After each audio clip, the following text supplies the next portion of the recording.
How weird. Hey, what's up, everybody? Is that any better? It's still acting like it's dropping frames. Like all the frames. Oh, what's going on tonight?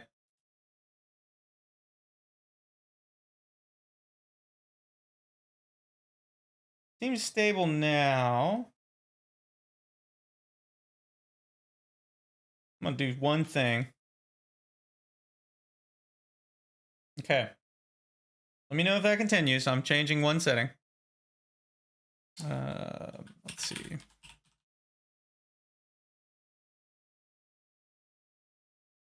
Okay, good. We'll just leave it for now then. I turned the quality down slightly, but in Kerbal that shouldn't matter much. I don't know what it was doing, but hey, as long as it's working. So back to what we were doing. Now we just got to fix the sound again.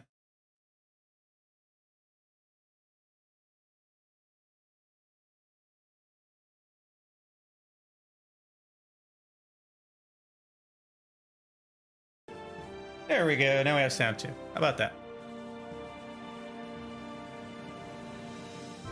Oh my. Always an adventure. What's that? It's gracious. Okay. Anyway.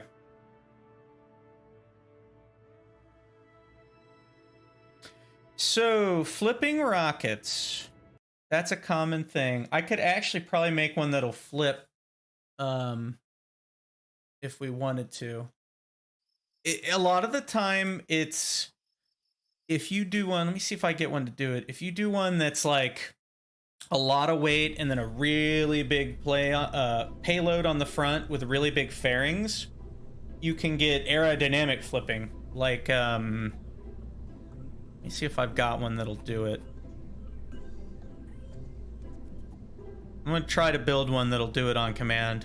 It's hard to accomplish. It's like payload, fairings, catching the air, and flipping the rocket, especially in the lower atmosphere. And you can get weird things with that, and then weird things with like weight distribution, like if it's not correctly balanced.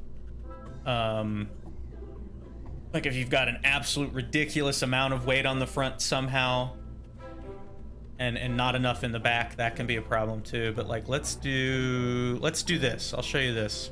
This is gonna be an extreme example. Where is it at?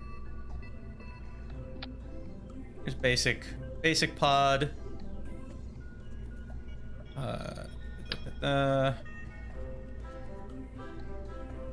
Like one of these. Well, you know what? I just need the one engine. Where is that? There we go. We'll do like an orange tank. Throw an engine on the back of it. We can do skipper.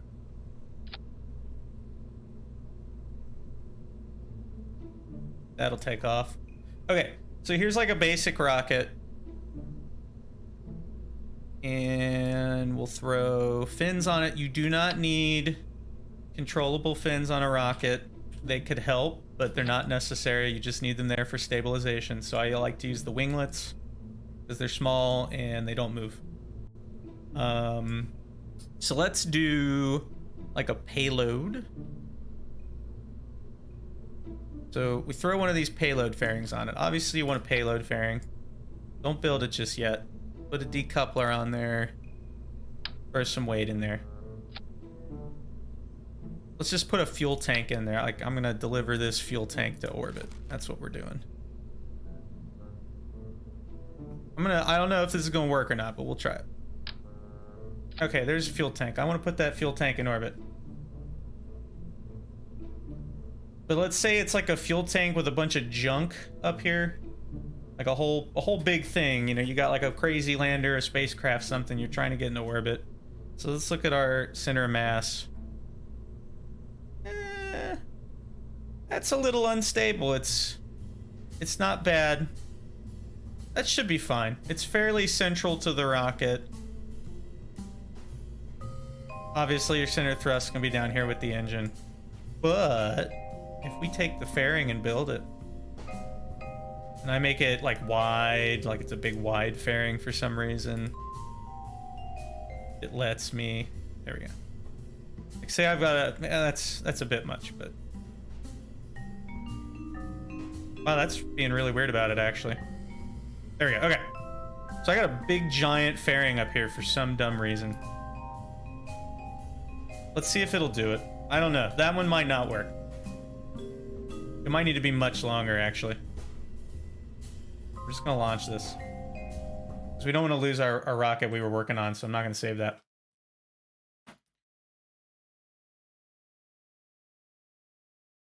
And there is a way to see the aerodynamics affecting your rocket, and I can't remember the key off the top of my head because I haven't bothered with it in a long time, but let's see if we can get it to show up.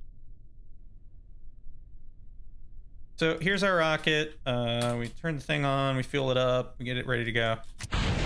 It explodes because I'm an idiot and I didn't check my staging. Yes! Mission accomplished.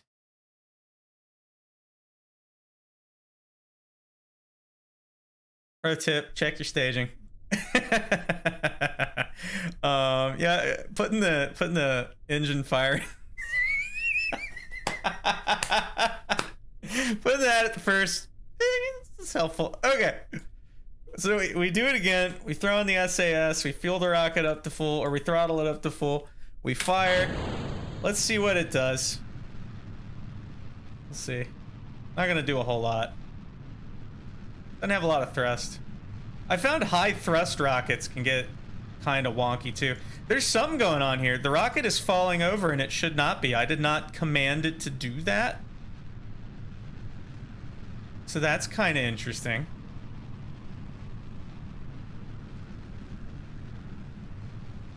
So there are aerodynamic, excuse me, aerodynamic forces working on my rocket. But the big thing that's going to get you with tumbly rockets is when are they tumbling? Are they tumbling when you get like up here and you try to turn over and then like you lose it and it starts flipping wildly? Or is it doing it right away when you get off the pad? That's the big question.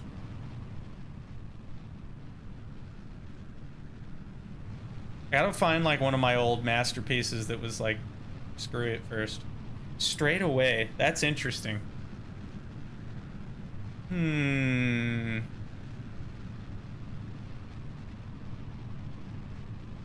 That's odd. So this one's actually working really well, unfortunately. Here's an aerodynamic forces overlay. Okay, so see here? These are the aerodynamic forces affecting my rocket. Right now, the nozzle is sufficient, but if we throttled it down, we might actually have problems. And start having, like, it gets harder and harder the less thrust you have to recover. So you can get weird stuff like when you pitch over too much, where those spikes suddenly, and all of a sudden you're not able to compensate. So that can happen, but yours is happening right off the ground, so I don't think it's this. Of course I try to do this and I make a rocket that's too stable. Gosh darn it.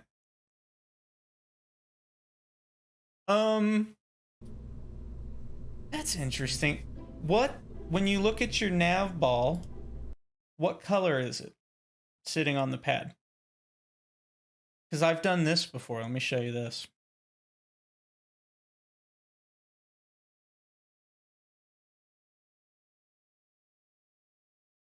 That's it.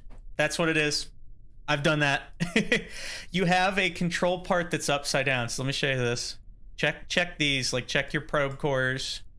Check what is actually flying your spacecraft. So right now this is oriented upwards. If we go back to the vehicle assembly and I flip it, it'll be exactly what you're seeing. So what's happening is you lift off the ground and yep.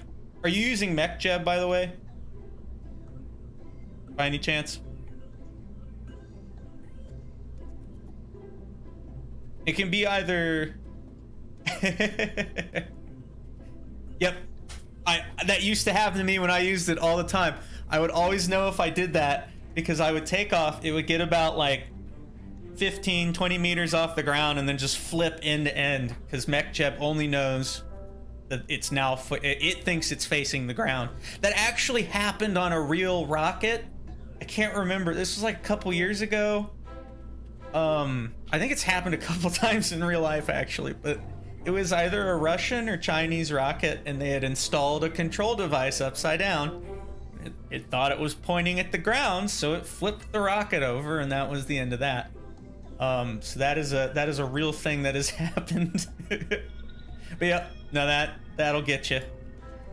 I've done that a lot. Pretty much. No, when I heard about it, I was dying laughing, because I was like, oh my god, I've literally done this in Kerbal Space Program. It actually happens. That's fantastic. But yeah, there we go. So this is a lander. This will go to the moon, land on the moon, take off from the moon, rendezvous with a transfer vehicle, and come back. And honestly, if we tried a little harder, we could actually get it to do everything without a transfer vehicle. But I want to rendezvous with something, because I like doing that. So we are going to. So this is... call this Project Parallax, because that's why I'm going there, is just to look at nifty rocks. Alright, so we've got a launch vehicle, or a landing vehicle. That was the first thing. That's the primary payload. So now we need something that it can get to the moon on and get back. And I'm gonna pull my thing back up here. And let's see.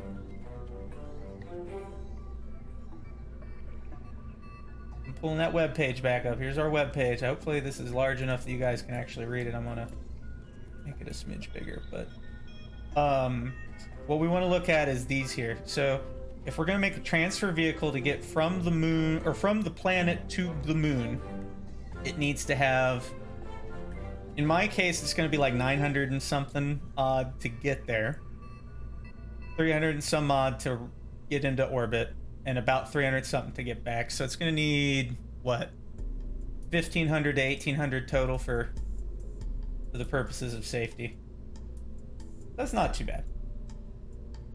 I am gonna pass, thank you very much. I need to set up some filters for that. You guys stop bugging me. Wow, that did like nothing, because I went to the wrong side because I'm looking at a camera.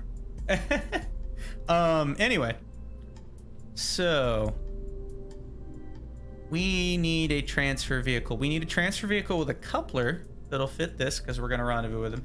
I know, right? I don't know. They show up in groups sometimes. Kind of weird. I suspect that I could set up a filter for that and get them to go away, and then they'll just change it in a week or two and show up again. But what are you gonna do? Bot's gonna bot. All right, so there we go. Ta-da! We have a coupler. So that's the single most important part there. But now we need a transfer vehicle, and we said we want it to have... We could get really technical with this, because, and I have before, this is a transfer vehicle. So this next stage we're gonna build. Good point. Thank you. I should have thought of that. I will set that up later. You can set up a transfer vehicle that has enough fuel to get there, and then enough fuel to get back with the decreased mass of the vehicle after you've dumped this stage. But that's a bunch of math, and I don't feel like doing it right now. I have done that before, when I did my Apollo recreation stuff. It's like staging Delta V and shenanigans like that, but it requires math. And that reminds me, I was asked earlier about what I was doing here with Kerbal Engineers. So Kerbal Engineer is an add-on. Technically, this information is available, I believe, if you hit, not that, where is it hiding? There is a way to see it. You have some very simple information available here as far as your thrust to weight ratios, burn times, thrust available, and your ISP for each stage, and then your delta V. So the absolute basic information you need to build a rocket is actually available in stock Kerbal Space Program now. But I like the layout that we get and the options that we get in Kerbal Engineer. It really helps you figure things out. Shows you minimum and maximum thrust to weight ratios. If you have some kind of offset thrust torque, burn time, delta V, both per stage and total by that point. How many parts you have. It's really handy, your mass. So I love Kerbal Engineer Redux, and I recommend everybody get it. Best mod for Kerbal Space Program, hands down. I have actually refrained from updating the program before until it was available for updates, although now I think it just works with all of them, so not really a problem anymore. So we need like 1500 delta V. I think ought to be sufficient, maybe a little more than that. What can we do? What are you? That's a lot of fuel. Also, I feel like this is gonna be a wibbly wobbly spaceship, but I don't know that there's a good way to fix that. There is a way to fix that, but I'd rather not right now. Let's test this. We'll put an engine on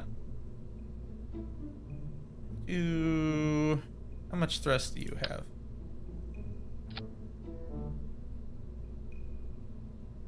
I'm gonna hide all this information here too. I really need it right now.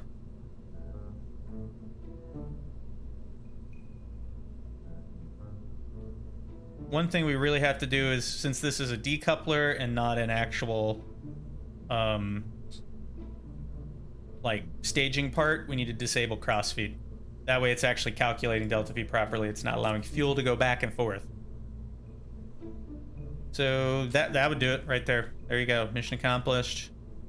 The vehicle has enough. Should be sufficient. One thing I did not put on here earlier that I intend to put on is a solar panel or two.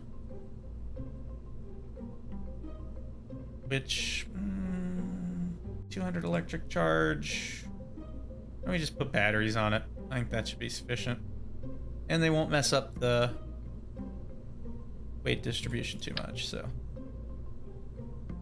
Especially if we get them close, so we can like kind of tuck them up under and they won't screw it up much, and that should be more than enough battery power to get landed on the moon and get back. This one, on the other hand, is going to have a control thing and its own power generation, because it's going to be in orbit. Where are we at? Pods. Well, no. One of those. There we go. How much battery does that carry? Not a lot. I'll put a battery under that. Not that one, though. That's a bit much. There we go. More than sufficient. And some solar panels for funsies.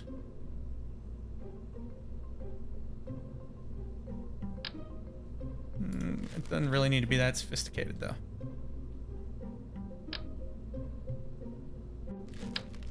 Just gonna, like, throw two on there somewhere. That's fine. So this should be enough, I think, to get to the moon. I think so. There and back. It should be.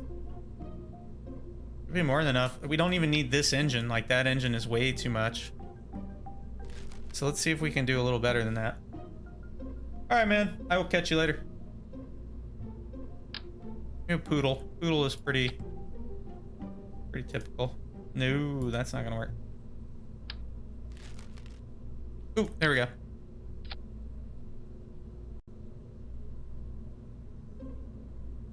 Have a good one, man. We need something a little smaller than this still. This is still too much. What about a... No. Keep picking the wrong... Here we go. This would work. Yes, that's the right thing. And this is so much delta V. This is just... We're just sticking it on a Centaur upper stage, basically, and sending it to the moon. There you go. The Wolfhound, it's not very good. it doesn't really fit into anything really. Like, it's meant to look like a command and service module propulsion system engine, and that's about all it's really good for. I think I typically just end up using the Poodle or this thing on most stuff. So that's pretty solid. That should be more than enough upper stage to get to the moon and back and have a good time doing it. So we just got to get that into orbit, basically. So that's easy to do. Let's see. Need coupling. There we go. And we need a payload fairing. And this is going to be one hell of a payload fairing. So what we were talking about where payload fairings can sometimes screw you might actually happen. Because this is going to be beefy. I'm almost inclined to put it on here. Let's do that. Do they have one in this size? Come on. Come on.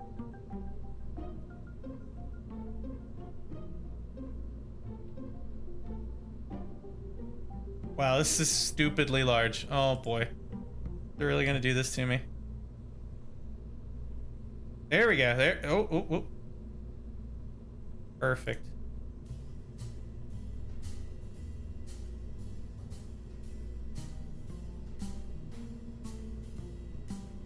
It's like acting like it needs it to be just a smidge larger. And I don't know why.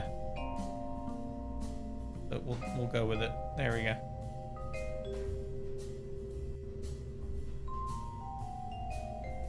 I don't like...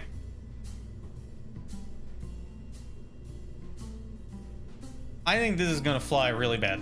That's what I think is gonna happen. That's my thought on the subject, but we'll try. Let's see what we're gonna end up needing to actually get this into orbit. I don't think it's gonna be too much, honestly. Probably just more of these. No, not you. Do like orange tanks, maybe. I think that would be probably sufficient. Thank you. Yeah, I like to get them to look either realistic or form-fitting. Oh, the other thing I love to do for style points is I love to set them to clamshell mode and do either 2 or 3 sides because they just look so good when they come off. You could even do 4, honestly, it'd be pretty good, but I'll do 2. It just looks good. You get that, like, realistic, like, oof, comes apart thing. Looks so good. We need a structural component. Where is that darn thing? Nope, not you. Nope, not you. Actually, I think we're gonna run into the same problem again here, that there is no structural component to adapt this rocket size to that rocket size. So we might end up having to do a trick. I'm okay with that. So I don't think they ever gave us a cone for the size 2 tanks to the size 3 tanks. Like the big ones. I don't recall. Wait a minute. Maybe they put it in here.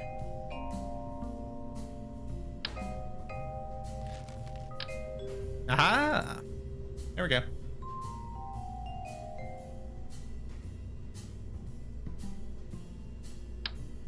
Okay, what do we end up with here? Throw a mainsail on that bad boy and call it a day. We may not even need that. Mainsails can be a bit, what's the word I'm looking for? Overwhelming? There's one like this too that fits on it now. They changed all the engines around and I still kind of never...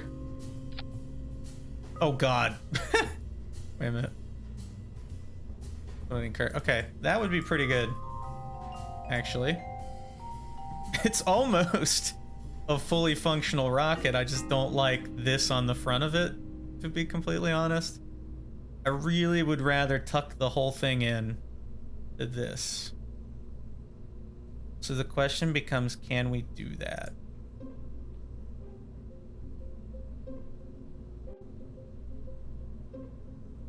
Let's try something.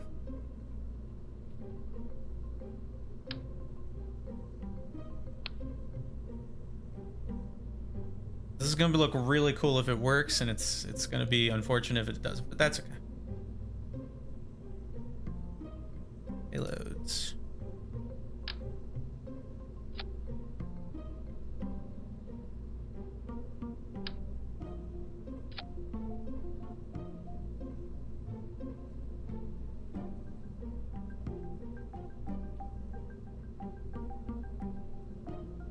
I don't know. What stage is number 4?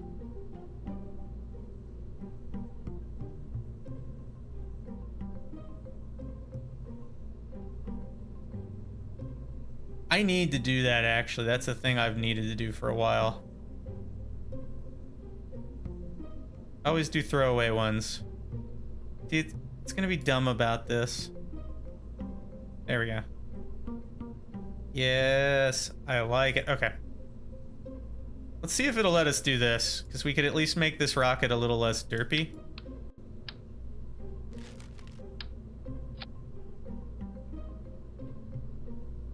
And it'll look rad as hell when it comes apart.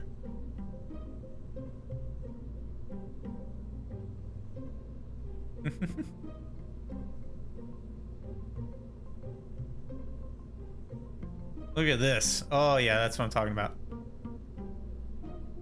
Excellent. All right, so this might end up being what I was describing, where it aerodynamically flips us, but we'll see.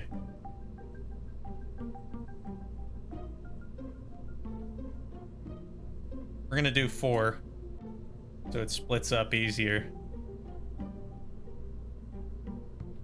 This is about the silliest rocket. Oh my. What is even going on here? So we need a little more fuel than this. I think we could even get away with just making this bigger and putting one of the bigger engines on it. But this might even be a case where we test it and it doesn't fly well, and we do the larger rockets just for the size. So let's see what we can do.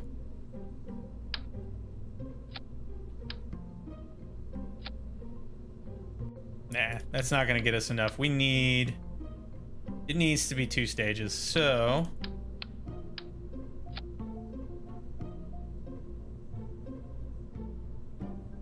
do a skipper. That ought to work.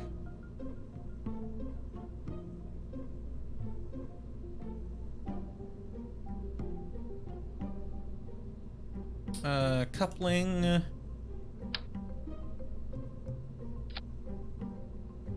That's not the right coupling. There we go.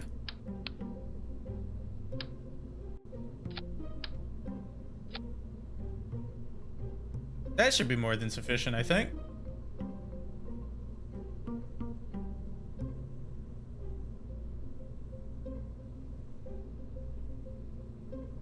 Actually, we can just put that in there. This would fly. Honestly, we could do another mainsail probably, and it would maybe work better, but we'll try it. That engine fires. That engine fires. This separates. Yes. Okay, this is all looking really solid. Really, really solid. Take the whole thing and drop it down to the bottom here. I like to put these near the ground and put them on towers.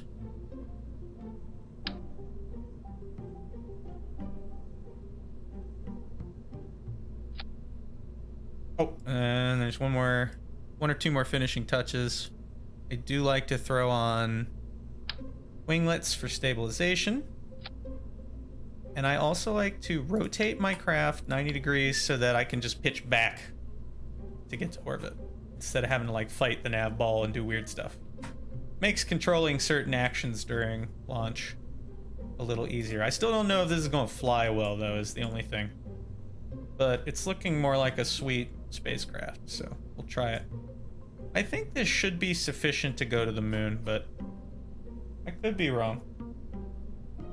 I'm trying to think if there's anything else we need on it. And I don't think so. Oh, action group. We want one action. Oh, it's got it. Up here. This is the only stage that'll actually need it. The action group we want is toggling the engine, so that we have the ability to toggle the engine on command.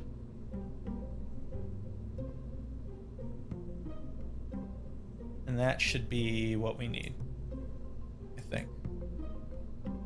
I think. That should be good. And the reason I have that is for taking off, again, from the surface of the moon. It allows you to do it without screwing around with staging, which just generally causes wacky issues. So what we would actually do is we would toggle engine and this, and that way we don't have to screw with staging for that purpose. So you just hit number 1 to launch from the moon. You throttle all the way up, toggle the engine, and it should be good. Let's try to launch it. See how it does. We'll see.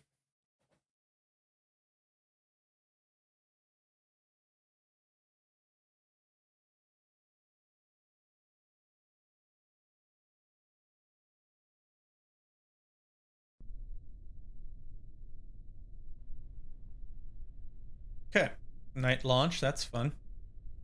First things first, I always hit caps lock to activate fine control, which you can tell is on because these change from orange to blue. It makes it a little bit easier to control the rocket. Turn on my SAS, I don't need RCS. Throttle it all the way up. And we'll go ahead and light this thing. Hey, what's up, man?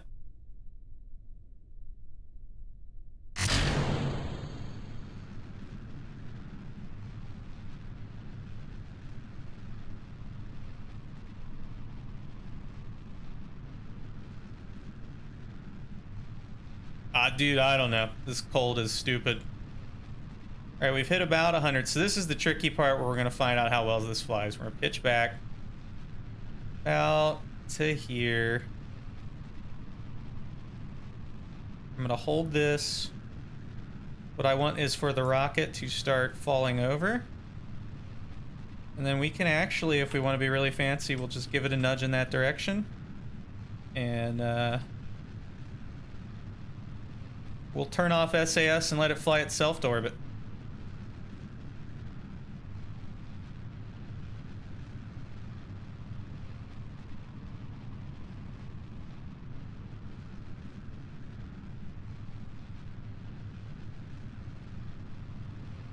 So this is SAS off, just the rocket doing what rockets do, which is to say they fall over.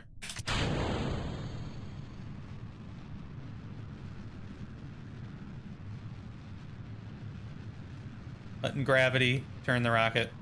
We're going to do some slight correction. I'm going to turn SAS on at this point because we're in the high atmosphere and there's no more aerodynamic forces acting on our rocket. And now we're going to hold prograde.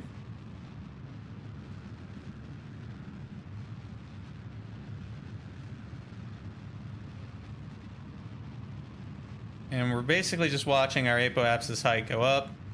So we're at about 75. We've just reached an orbital trajectory.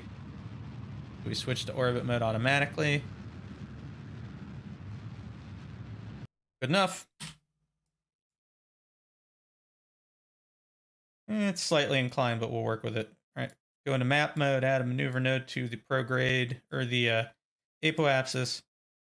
Drag it out until you get your apoapse and periapse markers, and they end up about 90 degrees to your actual maneuver node. That'll give you a roughly circular orbit. Hold prograde until you get there, or until you're about to start the burn. In fact, we're at that point, so we're gonna set it to maneuver, and we're about to start this thing. says I need 1,500. I may not have enough. We'll see.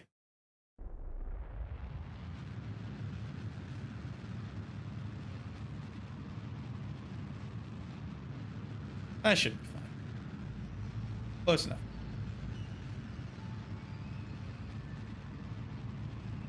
The flying control? When was that one? Where was I looking at that? Was it all that mess down here? Sorry, I missed that. If it's that, all those gauges down there, they're actually showing the deflection on your control surfaces or on your reaction wheels, like how much you're rolling, pitching, yawing, all that stuff.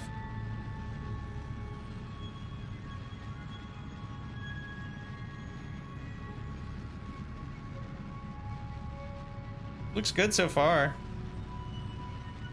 We may have to have the second stage do some of the burn. I think at that point we probably need to redesign. Oh yeah, pressing caps lock. It does fine control. It switches your control mode from coarse to fine. Basically, it's less strong inputs. Nah, all right. So this was not successful. So we're gonna revert to vehicle assembly. We need to give it a little more fuel.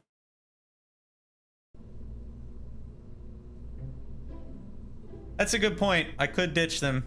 I don't think they'll make that much of a difference on the ascent, honestly, but you're right. Once you're out of the actual air, you can ditch them and it will help. I just don't know how much. I don't know how much they weigh. Does it show me? It doesn't. That's okay. We need a little more fuel. On the first stage, maybe? Just make the first stage longer. What was our grand total? Yeah, that was why. It was a little short with the fairings. You're right, they made actually a pretty significant difference. Strap on some boosters.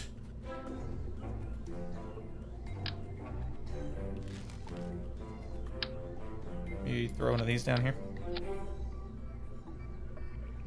That would most likely make it to orbit.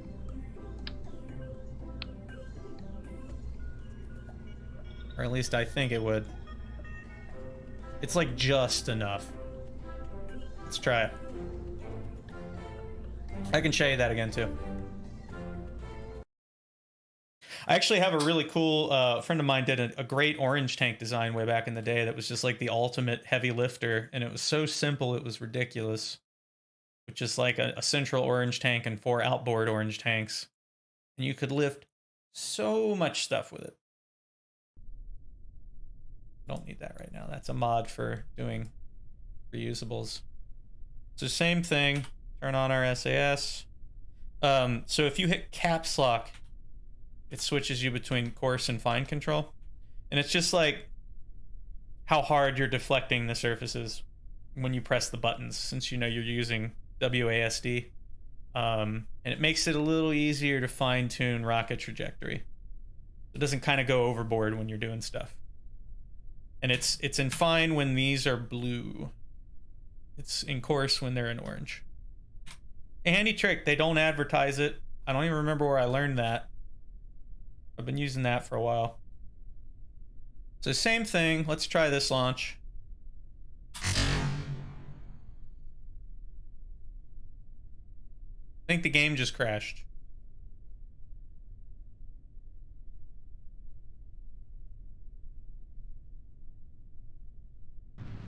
Or we're not. Yeah, of course, man. It's super handy, especially on launch. Alright, so we're gonna do the same thing again. We're gonna throttle up until about 100 meters a second is usually when I pitch over. Start pitching. I'm gonna kind of ride the edge of the vector circle until it hits about there, a little bit past 5, and let it catch up. And then when it starts to surpass me, I just turn the SAS off, give it one more little tap or two so it starts moving, and kind of let it fall over on its own. It'll do a gravity turn on its own, just like a real rocket. So at the moment, I'm basically hands off the controls and SAS is turned off. And it just flies itself.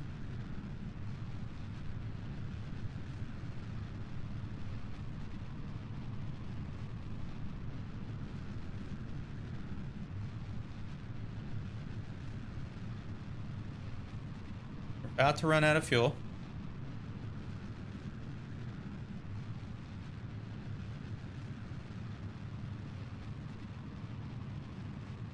It's looking much more solid.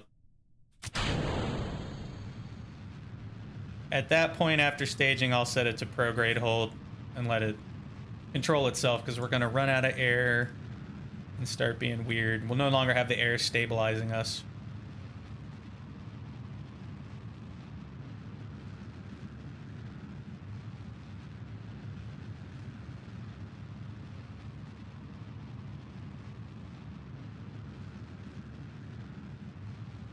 All right, much better. That's a lot of fuel.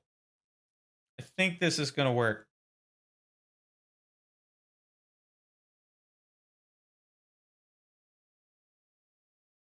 Again, if you do a maneuver node at apoapse during your ascent and you kind of get your resulting apoapse and periapse markers at right angles to your actual burn marker, you'll end up in a roughly circular orbit without having to try very hard.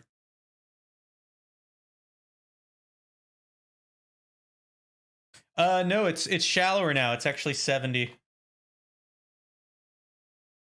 They changed it. It's another thing they never really advertised. But you can see up here, we're running out of air at 67. So by 70, we'll be straight up out of it. And we're about to do our burn. We've set it to maneuver. We've started our burn. Actually a more efficient burn this time. I did a better ascent. We could ditch the fairings. Let's do it. Sweet. That'll help a bit.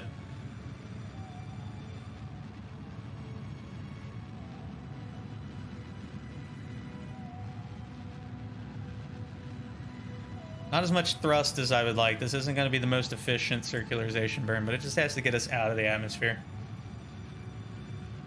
Really, as long as you're at, like, you know, a little... It's a rocket, so you need to be like 100 meters at least above 70, but I like to do a 5-kilometer cushion.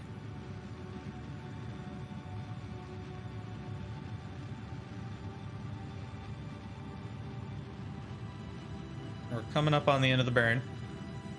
When it gets really low, I like to throttle down and fine-tune it.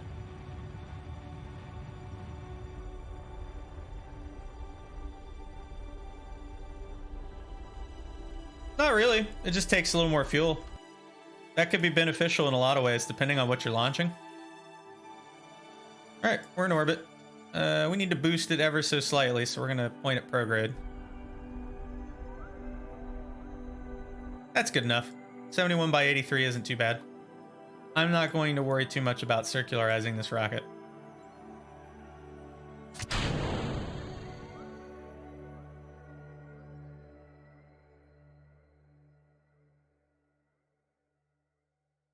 I'm going to manually activate this for safety purposes. All right. I don't know what the difference in delta V of getting up to about 100 is, but when you get up there, it starts to be less and less. So you're using a little bit more delta V to get that high, but not by much. Like when I do space stations, I actually usually put them up there as well, because I have a neat technique for getting to them, and having them a little bit higher than minimum altitude makes it easier. So let's see. We want to go to the moon. That's the target. I like to do free return trajectories, and I've gotten pretty good at eyeballing them, so we're going to see how I do.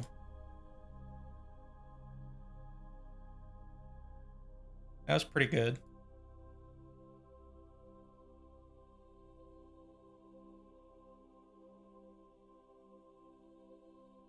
Might have to try a little bit harder. Oh, there we go. That was close.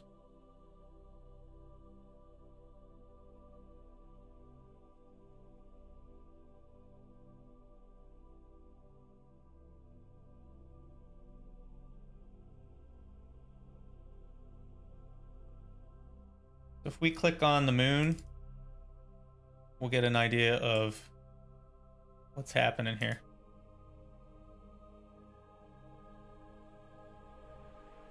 Where'd that go? So what I'm fishing for is a free return trajectory that'll function like a real one, where if you do nothing, you'll come back. Oop, and somehow I screwed it up, so we're gonna have to redo that. Oops. Don't misclick things. That's okay. I'll do it one more time. So this is like, I've gotten really good at eyeballing these. So I'm lining the moon up right about like that. Adding the maneuver here. Go out, we get our closest approach. Pretty close.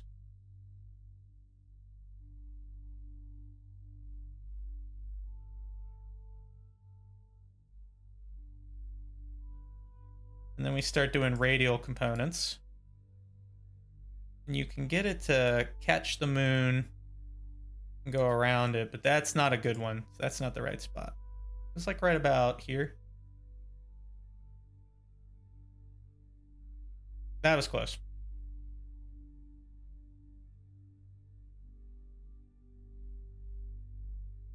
You give it about the typical 860, you can adjust from there. There it goes. So this is simulating what the Apollo programs did, which is they would do a free return trajectory where once you're on the way to the moon, if you do nothing else, you will come back no matter what, and you will re-enter the atmosphere. And that was the reason that Apollo 13 got back. Basically, it saves your butt if things go wrong. So then this is pretty darn good already. This is actually a free return trajectory. I just want to get closer to the moon.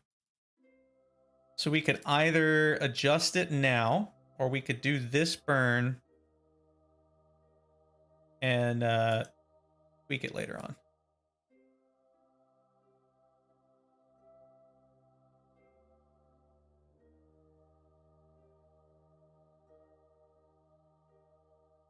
My goal is to get something like that where I'm getting a nice close flyby.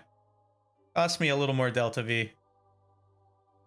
But you can see the fun is that you can actually return from the moon for free. That's pretty good. I like that.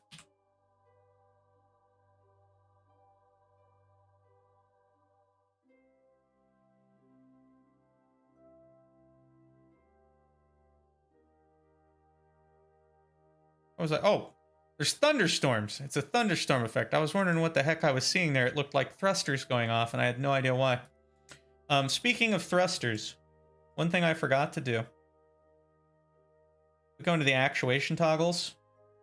We can turn off yaw, pitch, and roll so that our RCS is not being wasted on roll components since we have reaction wheels on the vehicle. If we didn't have reaction wheels, or we had them disabled, or we didn't have any battery, we could turn that back on. We'd still be able to control the spacecraft.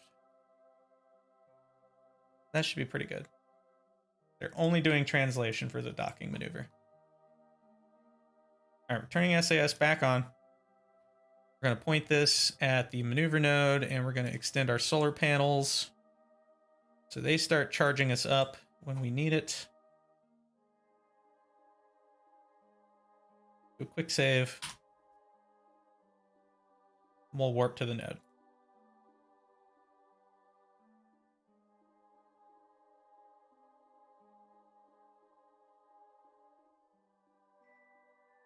What's going to be really cool about that is as we do the node, this is actually going to look like roughly how it would look on the Apollo spacecraft when they were doing their translunar injection. The moon will come up over the limb of the Earth partway through the burn. Because when you're doing a free return trajectory, you end up on basically the same setup every time.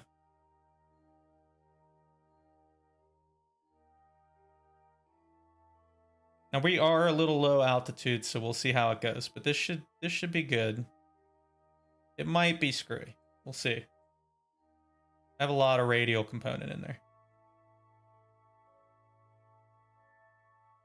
One thing you have to be careful of at low orbital altitudes with inward radial components on your burns is that you can lower your current trajectory and screw it up before you actually achieve what you were trying to do. But it looks like this is working. You can see our periaps is actually going down right now. But this should be fine. We're already speeding up, and we're the nose of our spacecraft is clearing the planet from like this point of view. I think we're fine. Yeah, we look good. We look real good.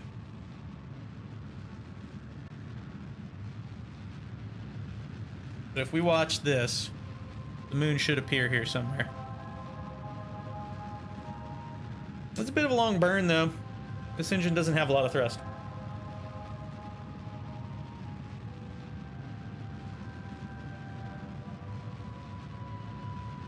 Not the most efficient burn. It would be more efficient to have a higher thrust engine. But that's okay.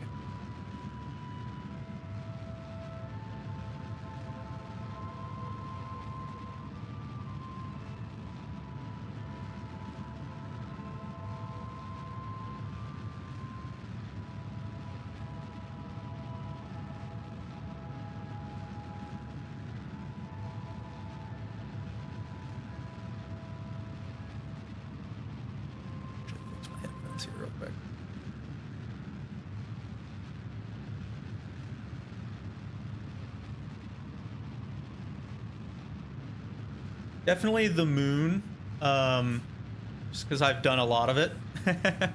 I did like a whole Apollo thing a few years ago. It was very fun. So I've gotten very good at landing on the moon. Done Duna a couple times. I've been to a couple other planets, but it's been a lot of playtime since I've done a lot of the other planets that aren't the moon or Duna.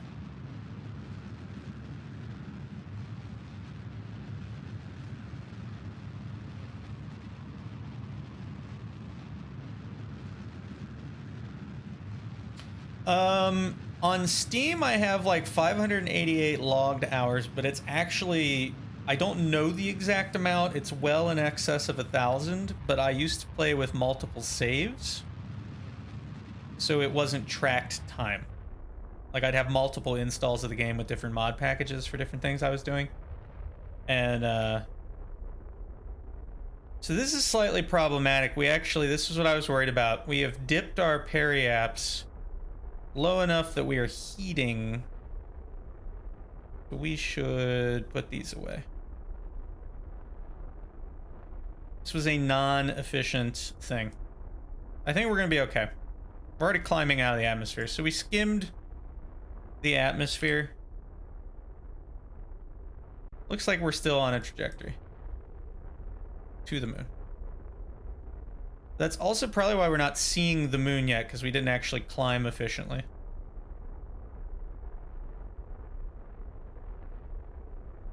There it is. All right.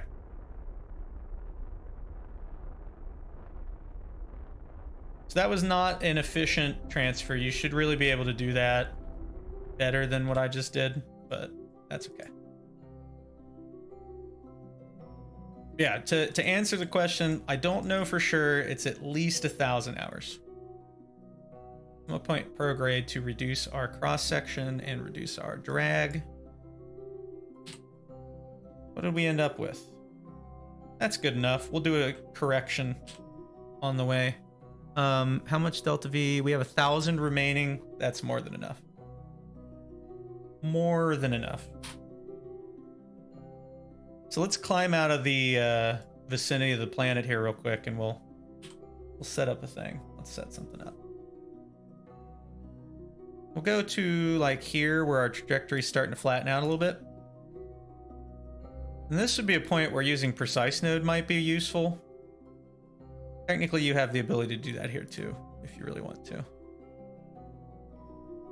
Like, if I had the chance, like in real life, probably not, to be completely honest. This is as awesome as it sounds.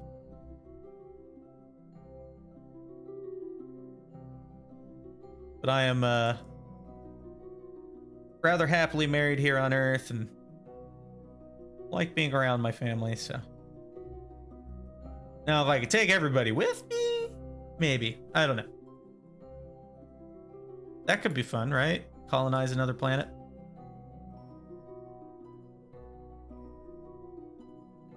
Let's adjust this bad boy a bit. What I'm trying to accomplish here is I'm trying to get closer to the moon. Because I want to come in and I want my... We want my periaps around the moon to be about 15-ish kilometers.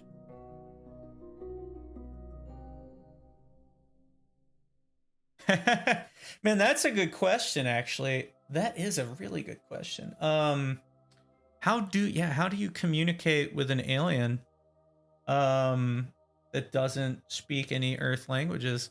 I feel like you'd need to like pull up some how to speak English tutorials and be like, bro, we got to figure this out. I don't know, because there's the whole thing. A lot of scientists try to do like you could communicate, like establish some kind of baseline communication with like core math concepts that should be universal, but I don't know how well that would work.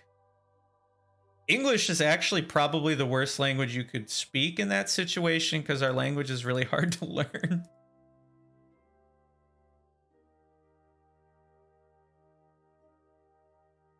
What is that? Why are you not showing me thing? Come on.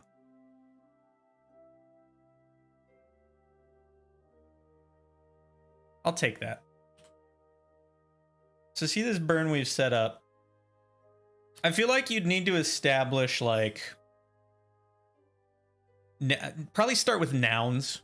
Like this, you point at the thing and say what it is. Seems to be the place to start.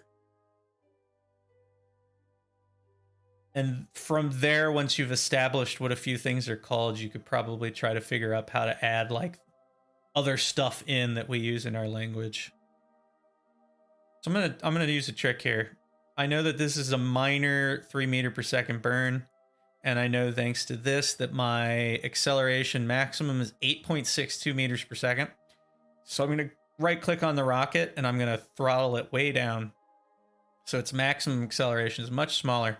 That way this burn can be longer, it's less efficient, but it'll make it easier to control. So I'm gonna set it to about a 0.5 meter a second, and that will make it a 5-second burn, which is gonna be a lot more precise. So let's point at maneuver.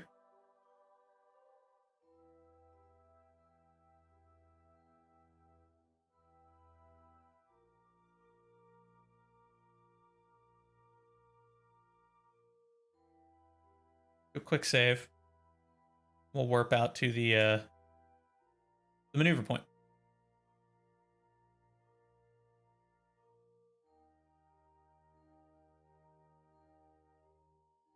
That looks good.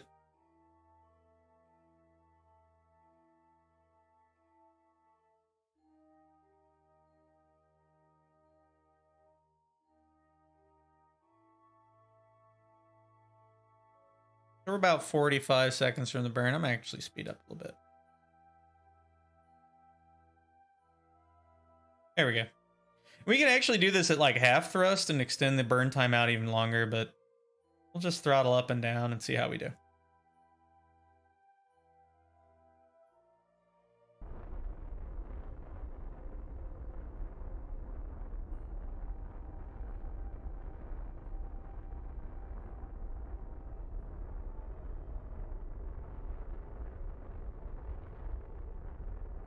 There we go. That looks great. All right, so we are on the correct trajectory to the moon.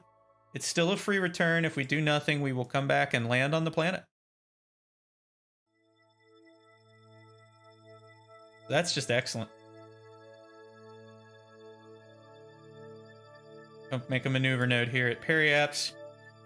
You can either do one big burn, which we have the thrust to accomplish, and then some. Or you can do a small burn to capture and then go around once and do another one if you're not sure you're going to get a precise enough burn. That's actually what they did in Apollo. They did a capture burn, went around one orbit, and then did another burn to correct and get into a circular orbit. So we're pretty much just coasting to the moon now. Let's line up on maneuver for this.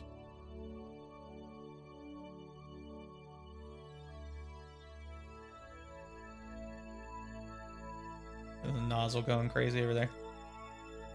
Love it.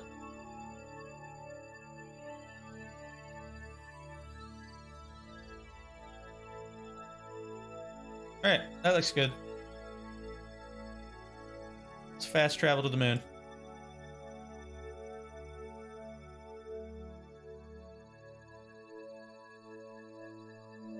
We have 1,000 remaining, so we have more than enough to do everything we need to do on this mission. Should be fine. We are 50-something seconds out from doing our burn. I'm gonna speed up time again. That's an excellent question. It depends on where your orbital path takes you. There's a couple of tallish. Oh, you know what? I gotta load my quick save because I was just talking through my fast traveler. There's a couple of tallish peaks that you have to watch out for. I think the official safe minimum is like 10, if I remember correctly. But there's a few points where if your orbital path is in the right place, you could get much lower than that, but I don't know for sure offhand what it is. I know I have flown a vehicle through the canyon on the backside of the moon once. That was kind of fun. At orbital velocities. It was somewhat intense.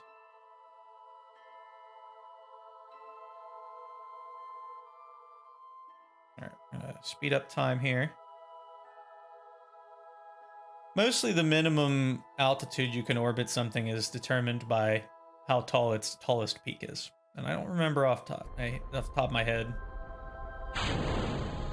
what that is.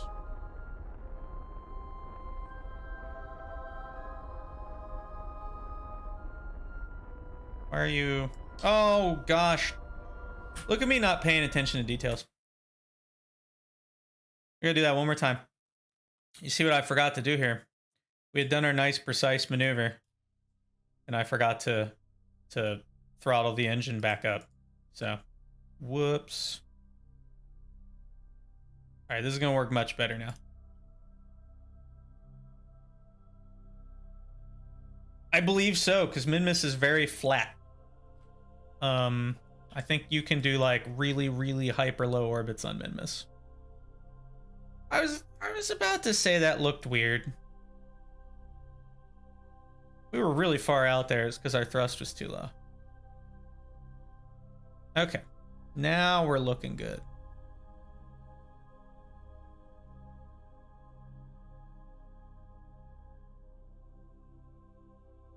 Okay.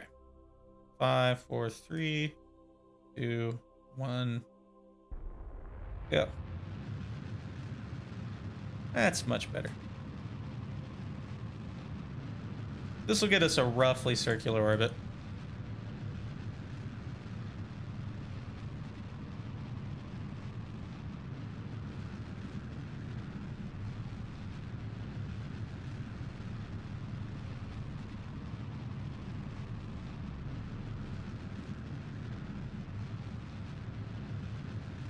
All right, we're definitely captured now because the camera changed orientation.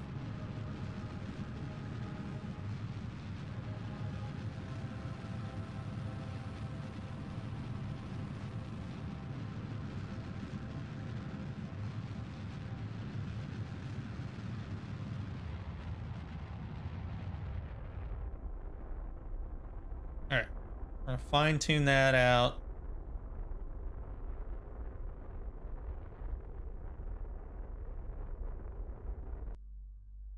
Close enough.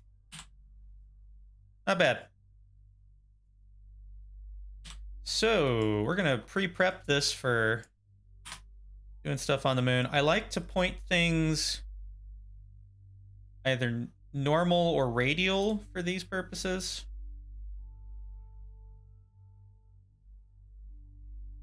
So either like kind of outward, away from, towards, or at right angles to. We're gonna do it relative to the surface, I think.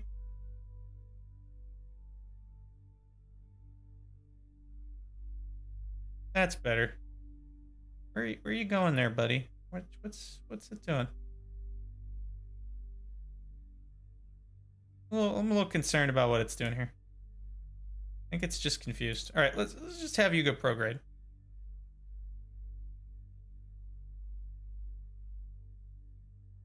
Crazy contraption. I think it's tumbling. Is it tumbling? Yes.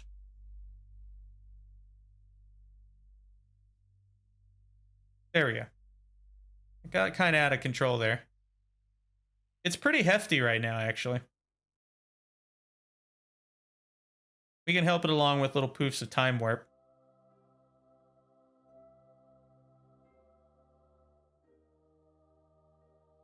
I don't know what it's doing, but we'll just take over. If we turn off SAS, we can do small adjustments.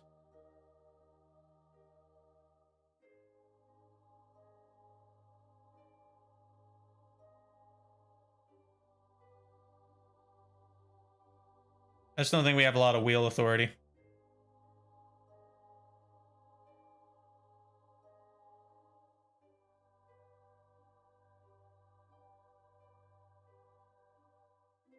Really, we should point it retro for the decouple. What I would like to do. So we're gonna have it rotate here while we look at this. So we need to pick somewhere to land. This is the part where it gets a little tricky. I want to land somewhere here.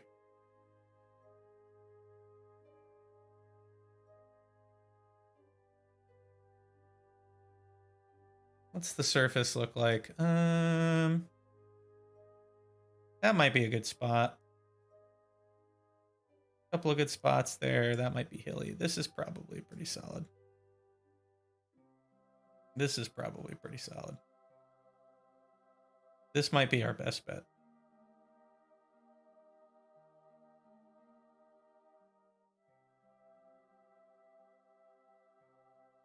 Did I just rotate fully? I think I did. I let it tumble.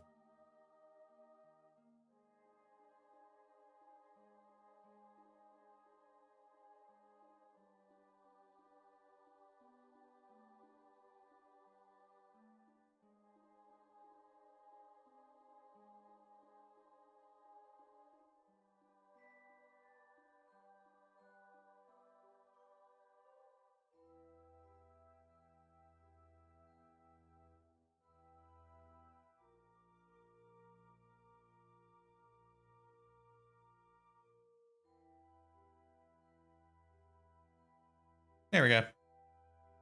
I'll take it.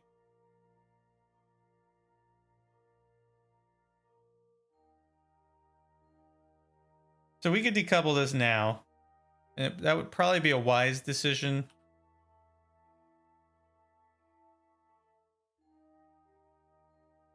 Because we're having issues. So let's just get this off of here.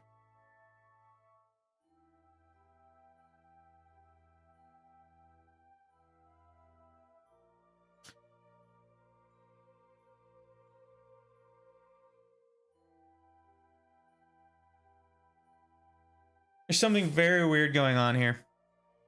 You know, is anybody else noticing this? This is just tumbling for no apparent reason. That's very weird.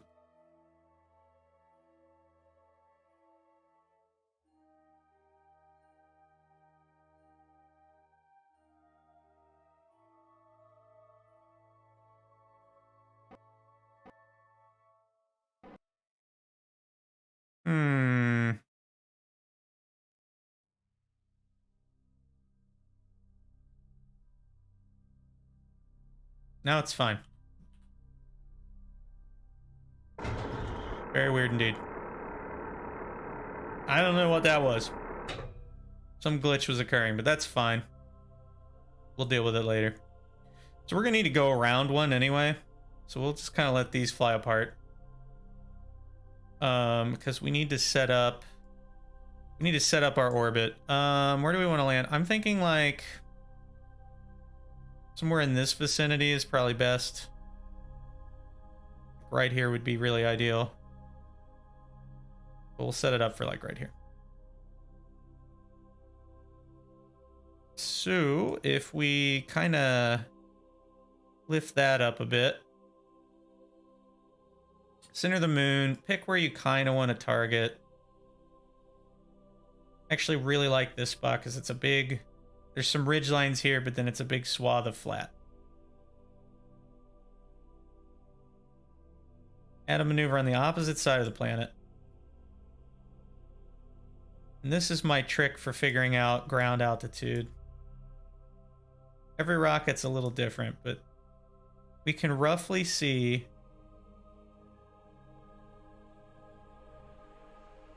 where the ground altitude is. So it's about 4 clicks up. So we need to start our burn before that. It's not precise. That'd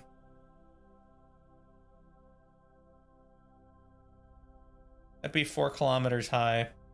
That might be enough. We want to get a good approach.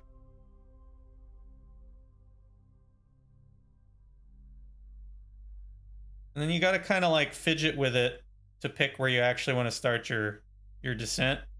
But I think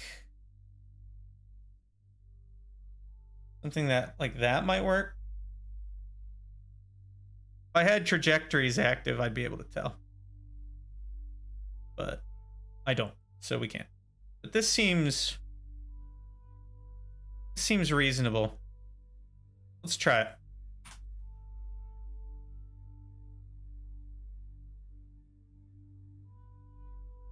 And look how little it requires. Like that's a, I don't believe that actually. Really? Seriously? I'm finding that difficult to believe that that's all I need to get down there, but we'll try it.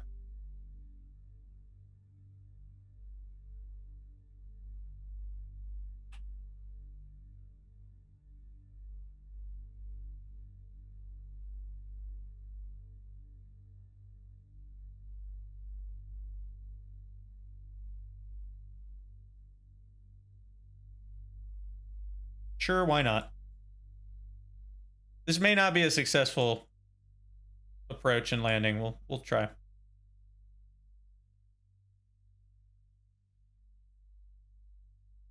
We're gonna do it with RCS thrust because, quite frankly, we don't need full rocket thrust for this.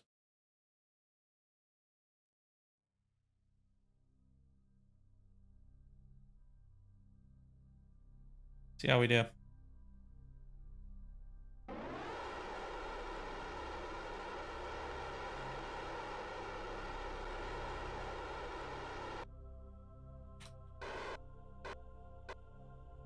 Good enough for me.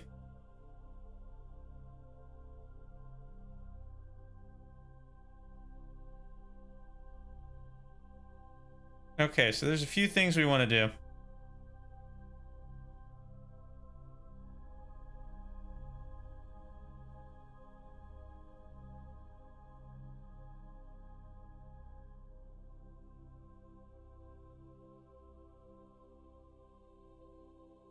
I'm gonna line up. I think this pod just has a very drifty reaction control system, unfortunately, is probably my problem.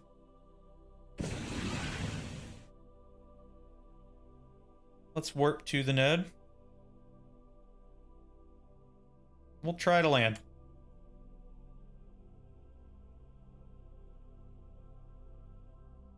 So we are now diving down close to the surface. Oh my god, it looks beautiful. Yeah, that mod is excellent. Wow. Look at that. Okay. Change the view to free. Typically works.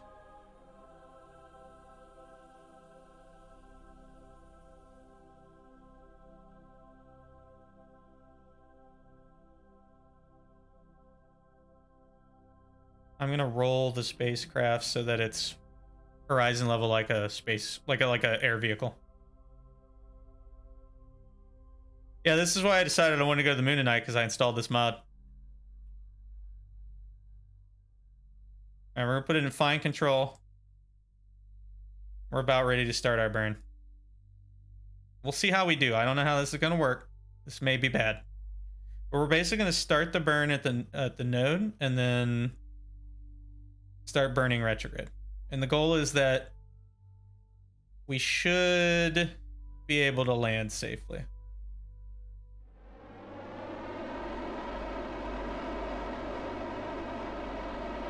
Honestly, this doesn't even really matter at this point.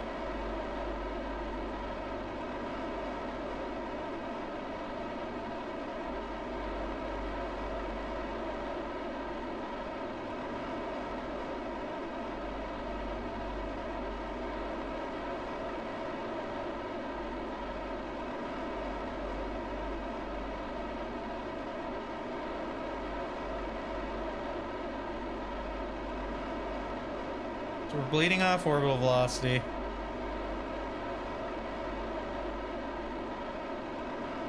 I'm gonna switch to retrograde here shortly, and then we'll start doing an actual approach.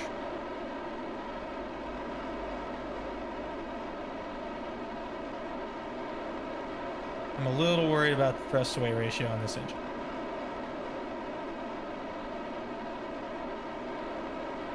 We're slowing down.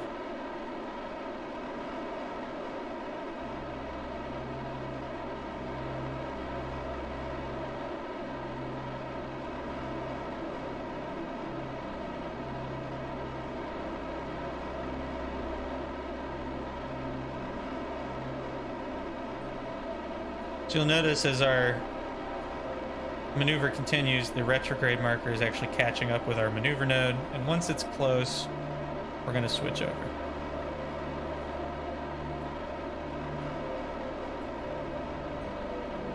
About halfway through the burn, we switch to that, and we can honestly turn this bad boy off. We don't need it anymore. So we're going to impact the surface in 1 minute and 26 seconds according to this. So we may be impacting the surface. I'm not sure we're going to slow down enough. We might have to boost it up higher. We started our burn about 4 kilometers above the actual target point.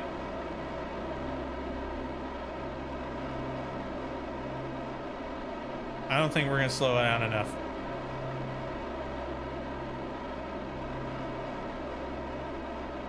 We might need to do it about 5 kilometers above the point. You can see our shadow already.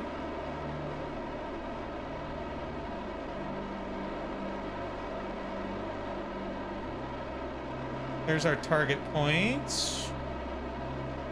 I just don't think we're bleeding off speed enough. We could fix that. We do a radial out component. We'll be bleeding off surface speed while also boosting ourselves. Let's try to save this.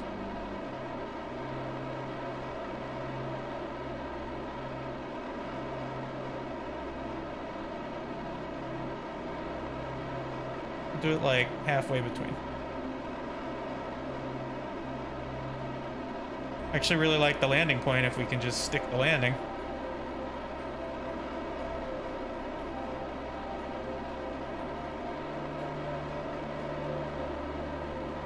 But I don't think we have the height.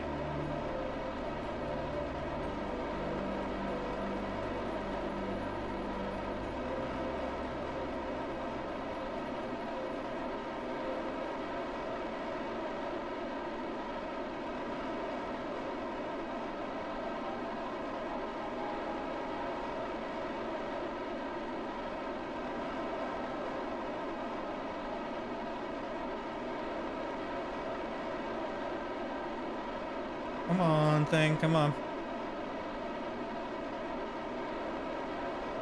I think I might, actually.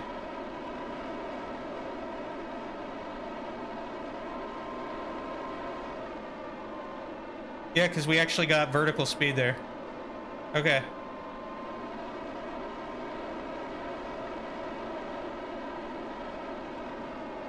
So what we want to look at is, in our surface thing, we actually have a vertical speed. And it's currently -11, and we want to hover about like that. And keep it stable. That's up here. Our horizontal speed is zeroing out.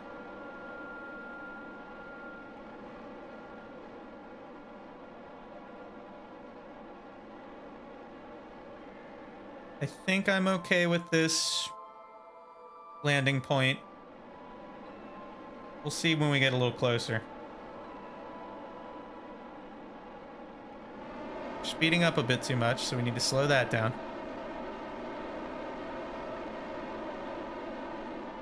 Switch it to ground mode so we see how high up. We're about 600 meters up.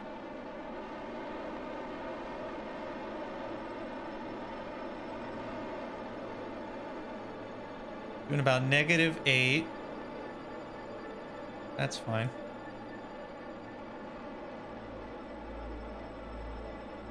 I think we can hide the impact marker. I don't know. It's like the on the moon, it's just the mean distance, like mean kind of average altitude. We're doing really good. I think we're going to be on tilted terrain is the only thing I'm a little worried about. But we'll see how we do.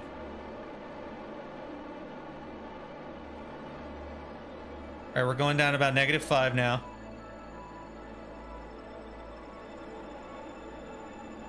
We could honestly came in a little hotter than this, but that's okay.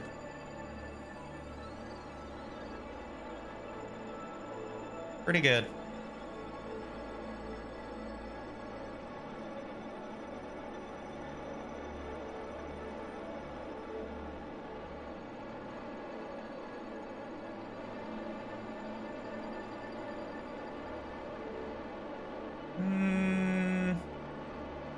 Looking solid.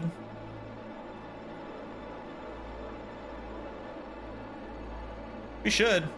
As designed, this thing should be able to do that no problem.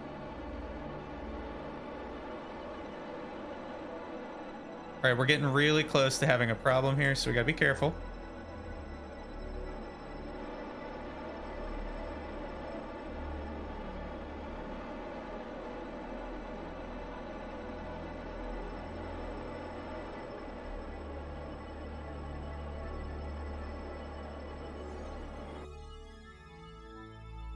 There we go. So as our vertical speed decreased to almost nothing, it was getting wibbly wobbly because if at that point while we were close to the ground, our vertical speed had inverted and we started gaining altitude, the spacecraft would have actually flipped and crashed. So you gotta be careful of that. But there you have it. I'm gonna shut down the engine for safety. Quick save. Oh yeah. Look at that bad boy. All right, we gotta get a Kerbal out, put a flag out. Look at how good the surface looks. Because I shut it off. Shutting down the engine removes the delta V gauge. So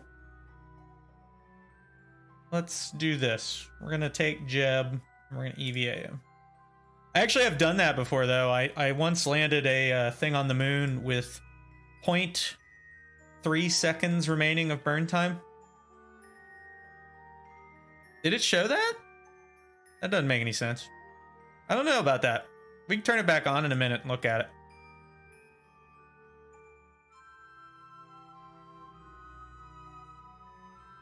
There we go. Ta-da! Oh look, it kind of has a collision mesh to it too, where he's like running around on it. That's kind of fun. Look at this. This is so good.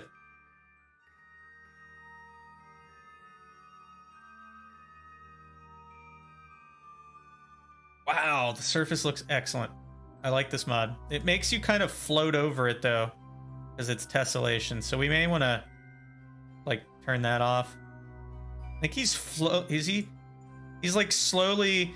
Okay, so It mentioned this. The collision meshes are turned on for this because I wanted to see how it worked. But what it ends up doing is it makes you float over the surface because it's experimental. So that's kind of funny, actually. I really like that. But that's okay. We're going to put a flag down.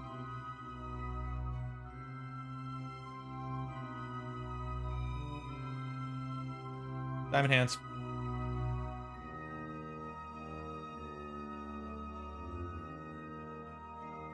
Oh my god, I can't type. There we go. To the moon! Diamond hands. Oh boy. Not too shabby. Surface looks great. This is an amazing mod, and the fact that it's like not impacting performance in the slightest is really funny. And also I'm enjoying the fact that Jeb is slowly flying higher and higher into the air while running on it. So that's pretty good, actually. Is that a thing I can control mid-flight?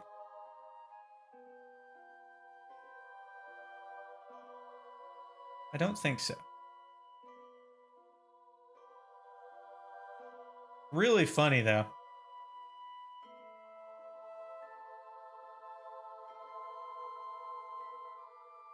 I'll have to figure that out, how I turn that off later, but that's okay. Anyway.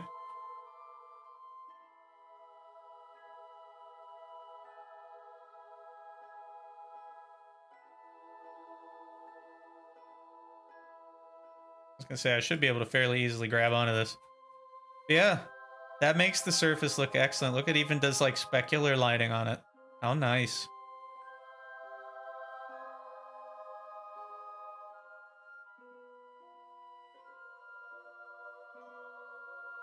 So let's get him back in real quick. We can turn the engine back on real quick. I want to see that.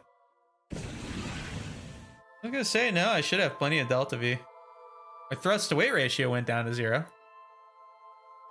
Looks like I still had about 3 minutes of burn time. For this. We'll see how that works. So we want to target the vehicle in orbit. Where is it at? Here it is.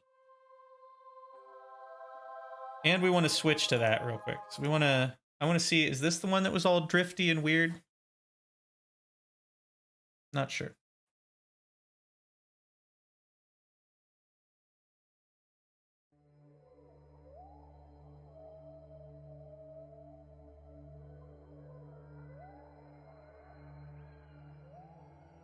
That seems fine.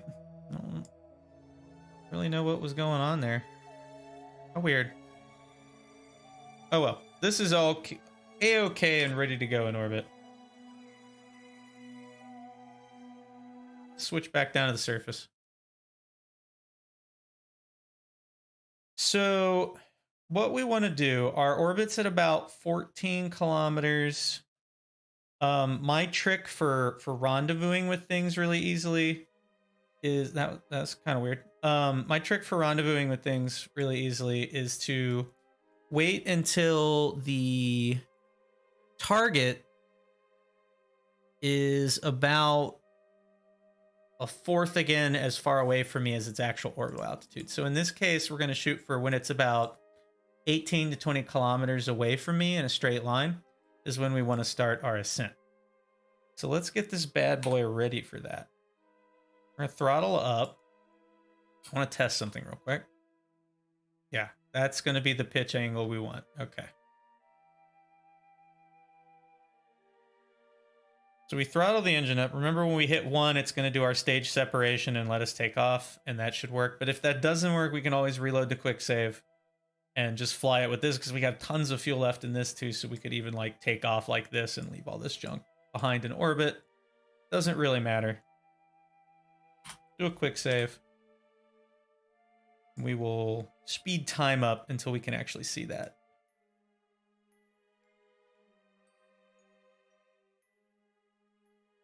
There it goes. Around the planet.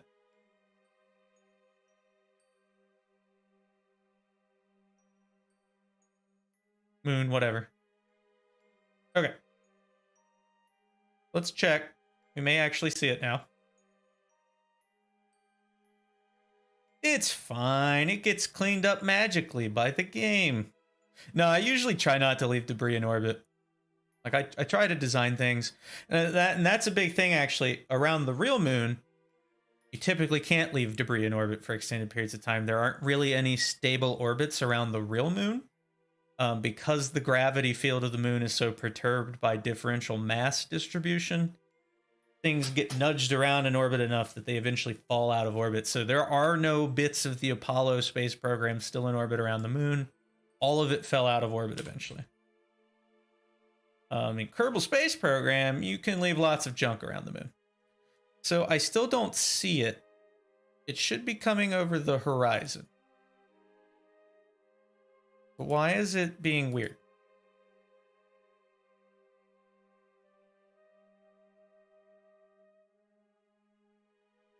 There it comes. All right, so this is what we're watching for. So we have it in sight. Let's quick save. Let's go back to normal time and quick save. Being weird about this. There we go. Got to do a couple tries. So again, we're going to shoot for when this is about... My PC, I am running a 3900X for my processor, a 2070 Super, 32 gigs of RAM, and a bunch of spiffy SSDs. And I'm running on an Asus motherboard, which I've been very happy with. We are ready to go, actually. Are we throttled up? Let's fire this bad boy. Excellent. That's the kind of results I want. Whoa, too much.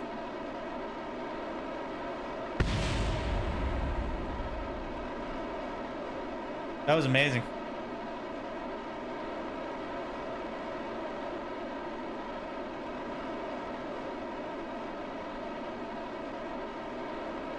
You can pitch pretty aggressively coming off the moon. We want to get to about 10 kilometers as our apoapse, and then we're going to go up and do a burn basically to kind of rendezvous with the thing. So we can pitch over even more now. Gain some speed. Should be over us somewhere. There it is. Now, if I do this the way I usually do it, I'm going to have to do this real darn quick.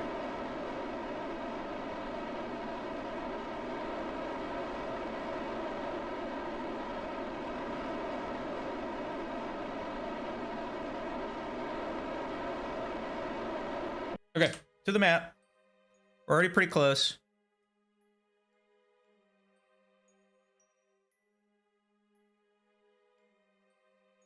Bring that in.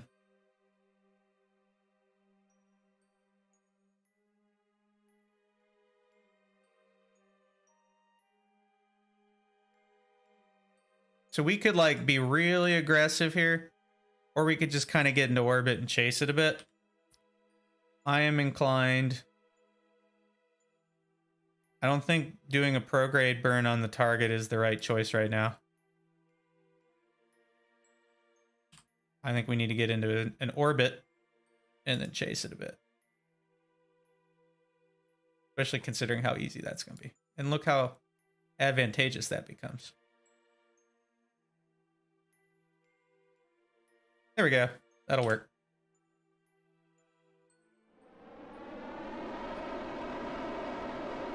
See if we can get that still. We're not in the best spot to start this bad boy.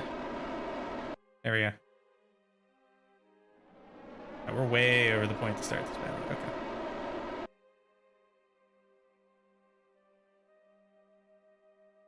Let's see how well we do. Just wing it.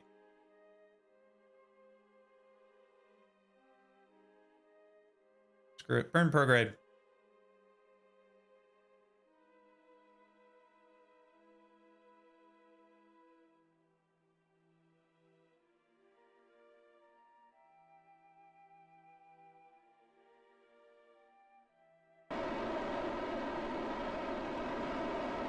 Come on.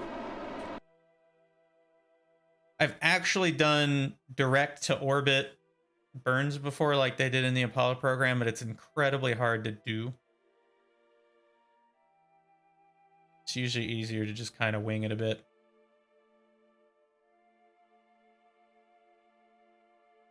Look at this poor little thing trying to keep up.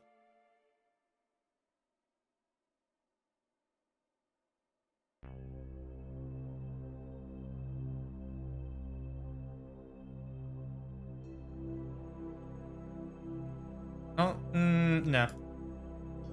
It didn't work. So we're gonna need to redo that, but that's okay. I kind of screwed that ascent up. Let's just focus on getting it to altitude, and then we'll rendezvous. Because no matter what, if you put yourself in a circular orbit close-ish to the target, you'll be able to rendezvous with it. Especially if you're behind it, it makes it really easy because you can catch up to it. So here comes the target. Throttle up. Put it in fine control. Speed up time. That is true. In real life, got mech jet.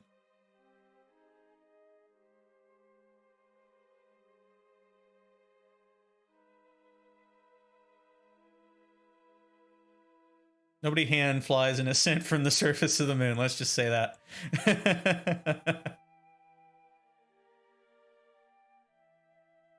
All right, so this time we're going to just focus in on getting it into orbit, and then we'll chase it down. So we'll do like... Woo! Fun times.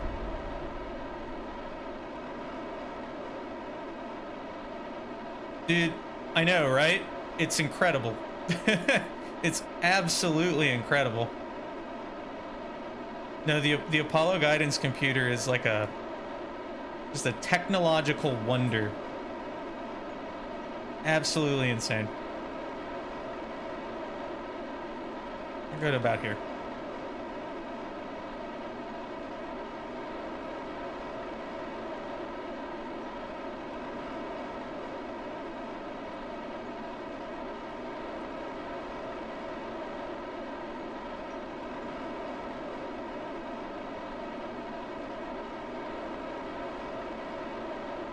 I'm gonna actually follow the target node.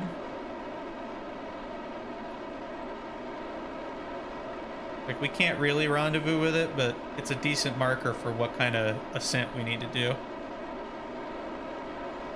We'll go up to 11 or so.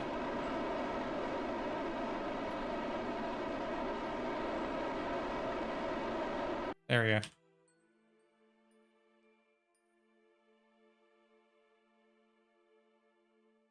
Boom, circular.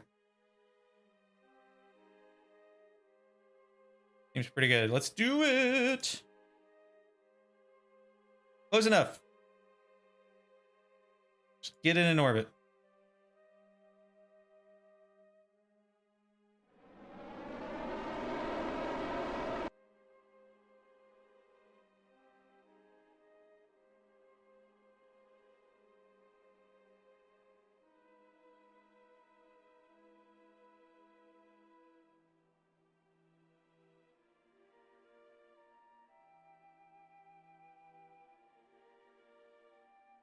I'll take that.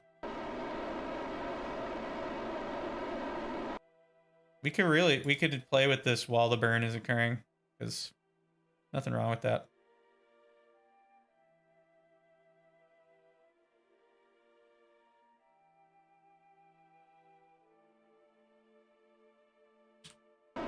There we go. I don't know, man. It's what is it? What was... That's weird. Okay. I don't know what that was about.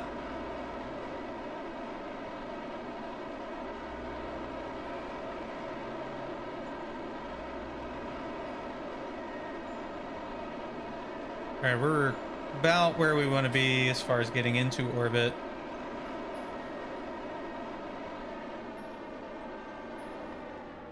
Yep, we have reached an orbit of sorts. Camera changed orientation. There's our target. We're chasing it.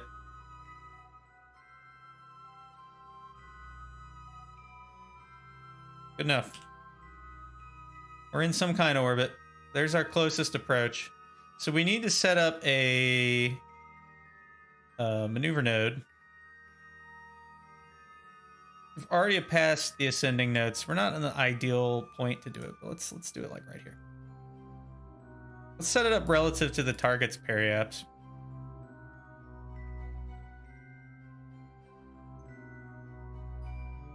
How close does that get us?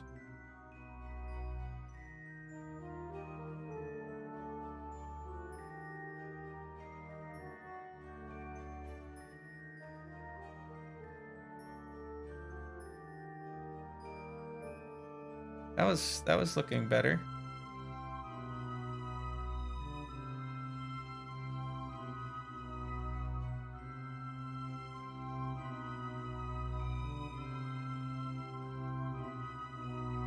You gotta kind of fiddle with it. We may want to go around further. Let's do like... go around a quarter orbit. Try to plot that.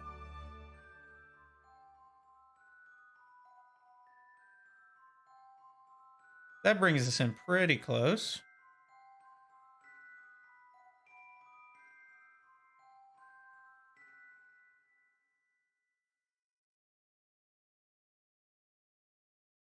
We kind of just got to play with it.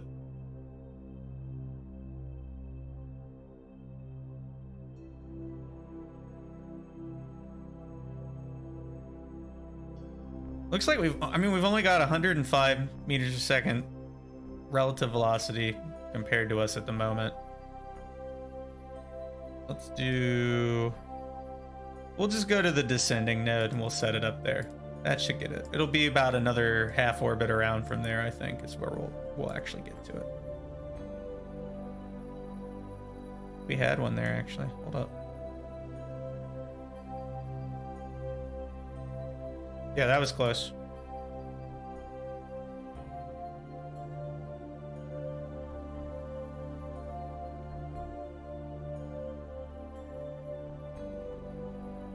You get it lined up real good.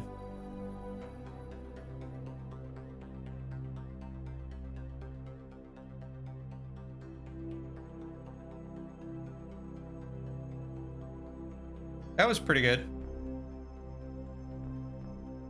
I think this is workable. What would our closest approach be?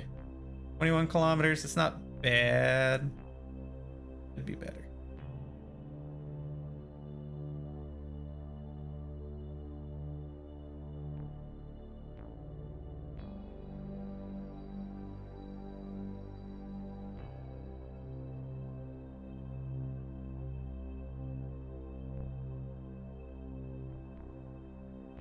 There we go. That I can work with. Let's do that, and then we'll just...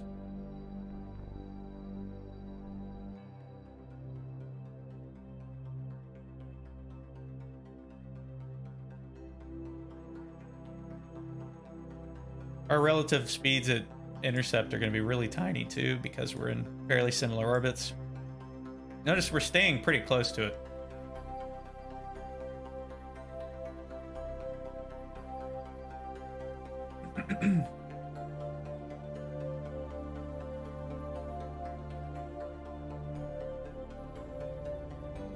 There we go. About 10 seconds from the burn.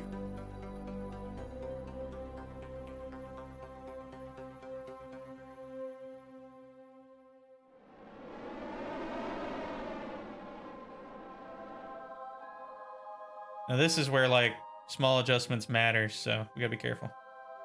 There we go. Okay.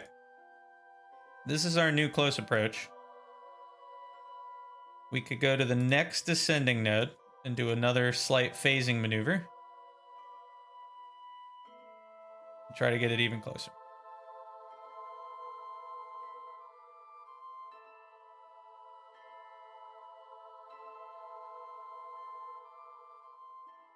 That's completely workable.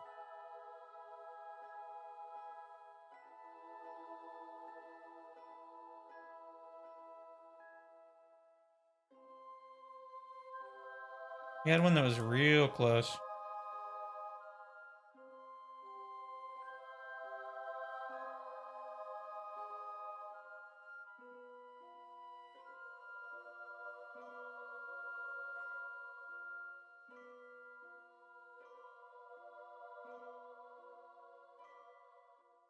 Nope, see that got all screwed up real quick. I think we're gonna be 7 clicks from it. That should be sufficient. Let's just do that. We'll go to here.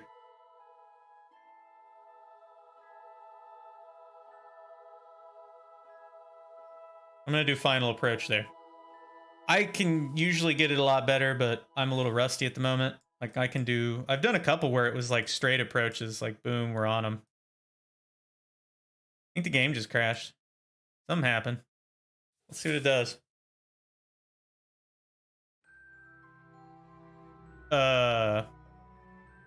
What? Okay. That got real weird real quick. I don't know what was going on there, but sure. Yes. All right. We're 10 kilometers from it. Let's get a little closer.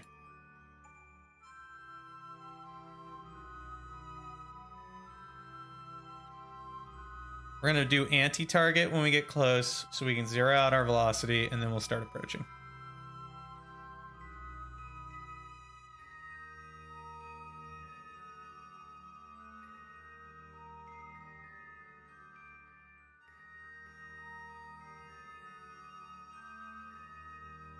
I think it was because I have physics extender, so it was getting really weird.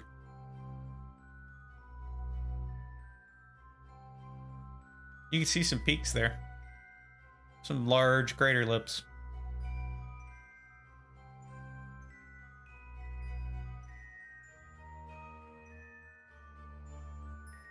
What did we say close approach was? 7.1. Let's definitely drift until we're where we want to be.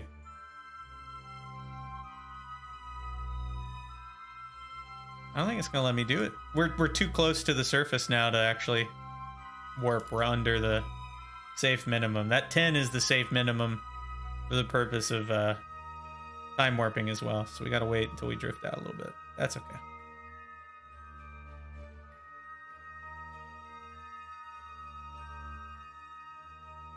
Yeah, it's not gonna let me do it. We could honestly set up here and then approach it. Nope, don't like that.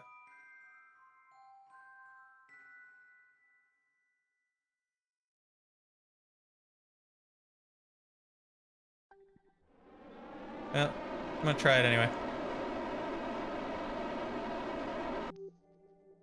Why would that be the case?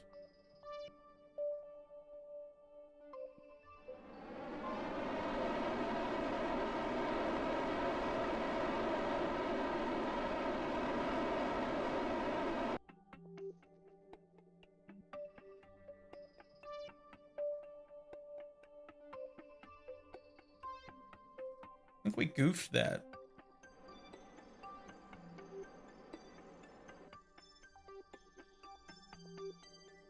Nope. There we go. We got a nice close approach real soon.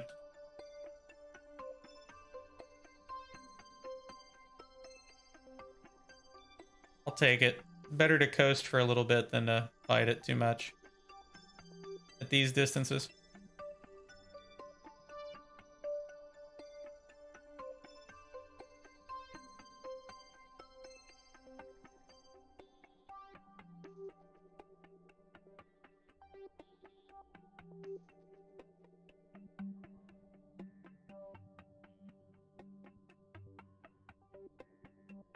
There we go. Closest approach, 1.4 kilometers. So if we successfully did a series of phasing maneuvers, we can now warp to the next closest approach. And now we can actually approach it. Once you get within a few kilometers, you can easily approach something. But if you're far enough out, like if you're further than your actual orbital altitude, at least around the moon like this, you're not going to approach it easily.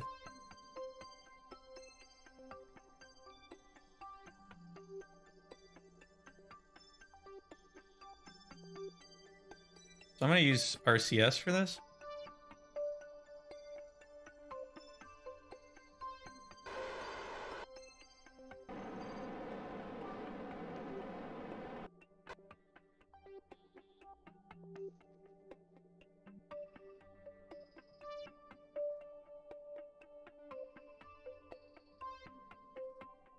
So now I want to go to the target. That's what I want to do.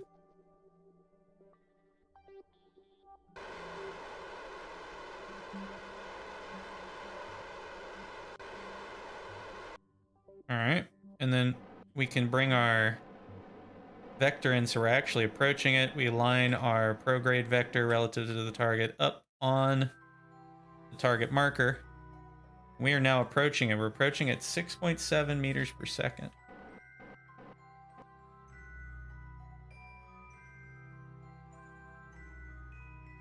We can go a little quicker than that if we want.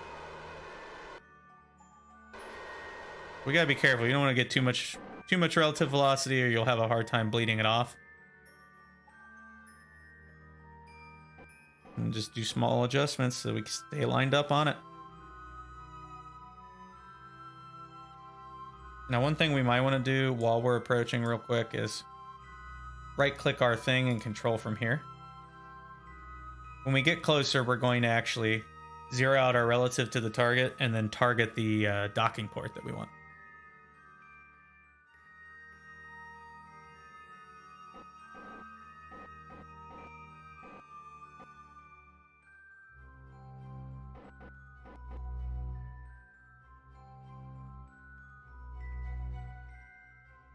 This looks pretty good.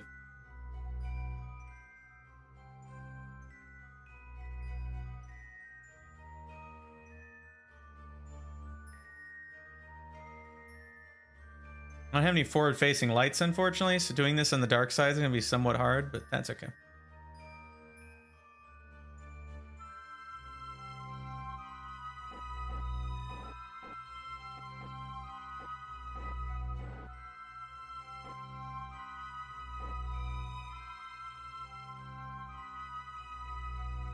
Now we're coming up quick. When we get to about 100, I'm going to slow down. In fact, I'll probably do that right now. All right, so we're now closing at 5.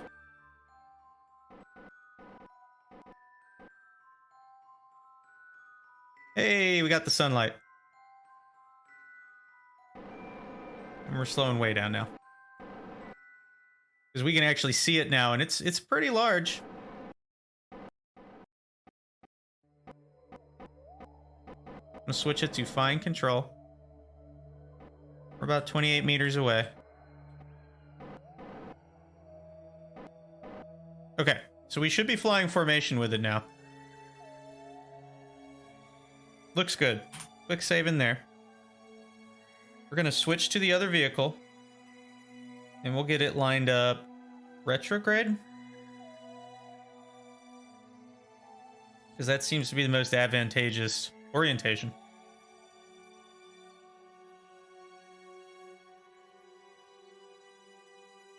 Okay, so that's going to hold retrograde.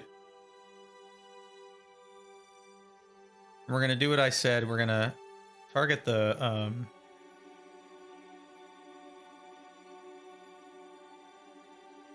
This is something I can use to cheat here, actually, a little bit. I have a 3D mouse, which is more for 3D modeling, but it's also useful for moving the camera around. I'm going to set the node as the target. And we're going to start... there we go. We have a targeting marker there. So we need to get into a situation where we are...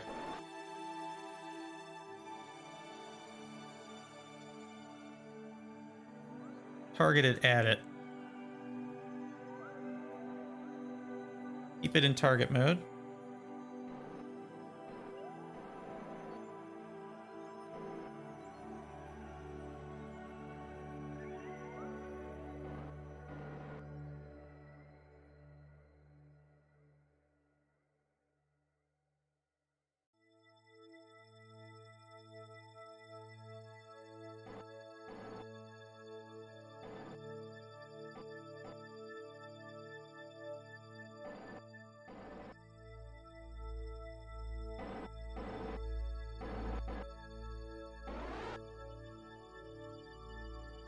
It's pretty brutal. You can still do it though. It's not entirely impossible.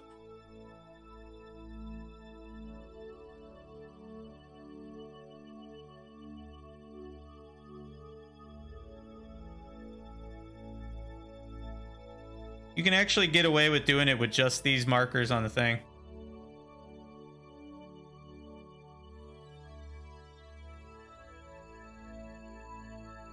So I'm off alignment at the moment, and I don't like that, so I'm going to slow down.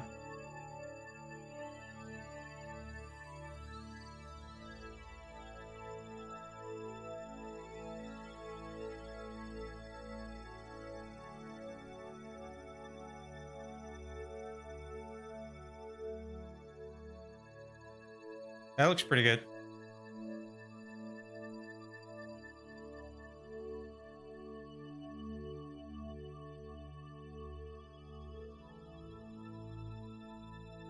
I'm gonna line up a little more here. That looks pretty solid.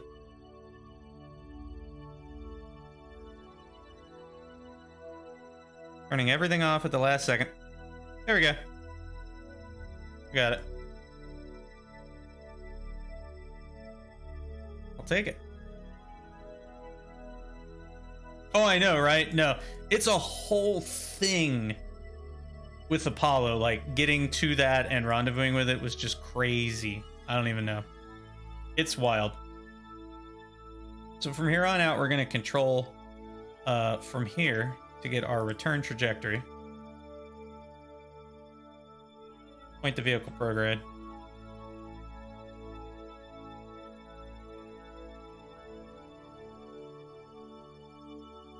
Basically, it's like to get to it without any tools whatsoever. Do an RCS thrust maneuver towards the target node. You want to basically stay lined up on the target node at all times. And I know that's like before they even had all that. It was even worse. But now, when you get close, zero out your velocity, look at where you're actually trying to dock, make sure you're targeting the docking port. And then you really have to kind of eyeball it until you're more or less straight on. And your goal should be visually to be lined up straight with it and approaching that docking node and having your prograde vector on the docking node. But I know that's like easier said than done, because it is. I've just done it a lot. No, I can't even imagine though, like doing this in real life. It's just crazy. Yep. No, in real life, it's like brutal. Like trying to figure this stuff out. They had to have all kinds of radars and stuff just to figure these things out. It's kind of nuts. I'm just going to be really simple with this for our return burn. Add maneuver. Opposite side of the moon. Prograde vector. We've got 1,000 meters per second of delta V to play with.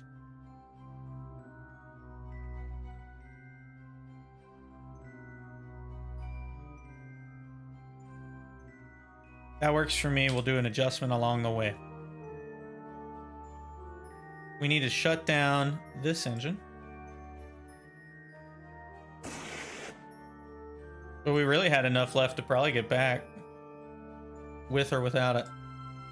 So that works. There's some weird physics shenanigans occurring though.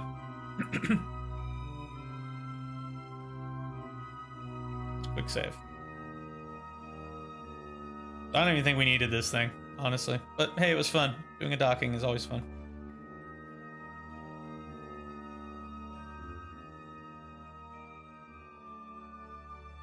I might have. There was some weirdness earlier. There was some definite weirdness earlier. All right, we are 50 seconds out from our return. Can't see anything. It's very dark back here. We're a smidge low, so we can't time warp. So we're just gonna have to wait the 40 seconds. Trust me, we are in here. I'm gonna turn some lights on. Should have lights. Doesn't this thing have lights? I guess it doesn't. Oh well. 28 seconds to burn.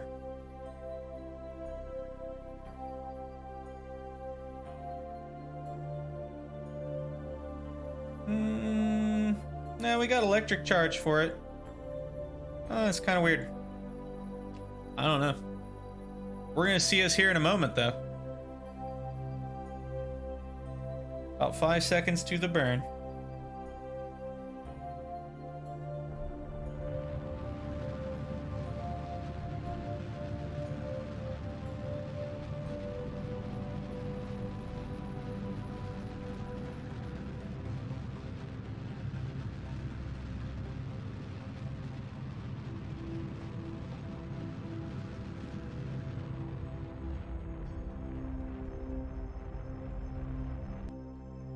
That's close enough. All right.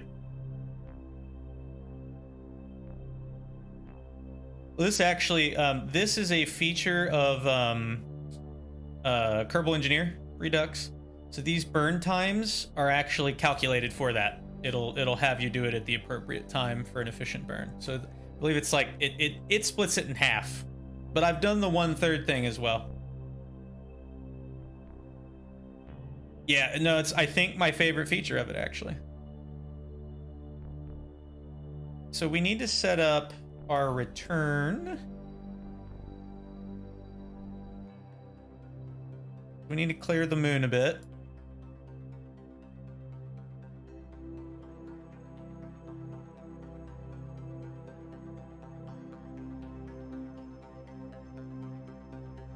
That ought to do it.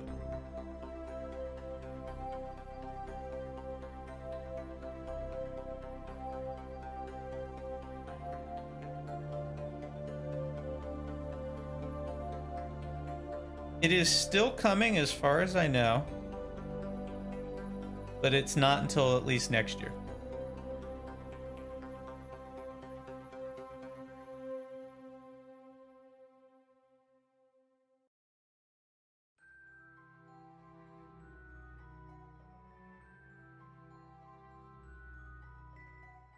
I'm shooting for like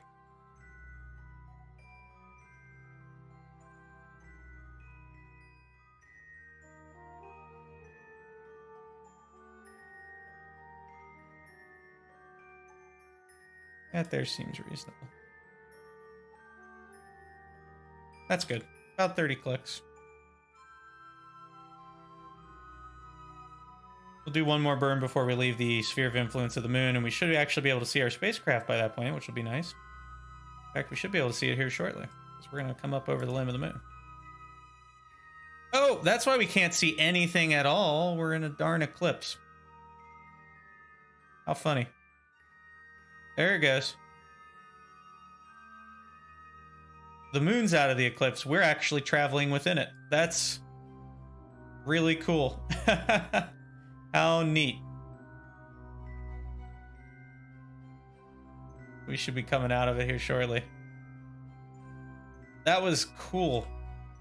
Haven't had quite that happen before.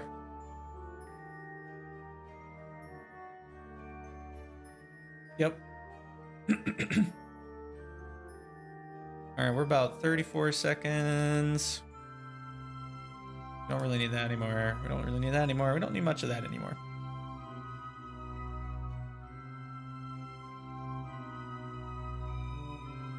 Twenty seconds.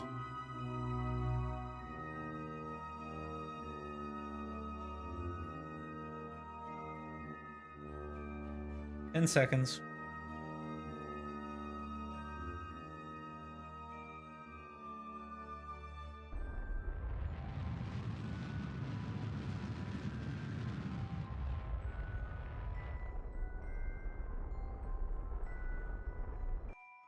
Close enough.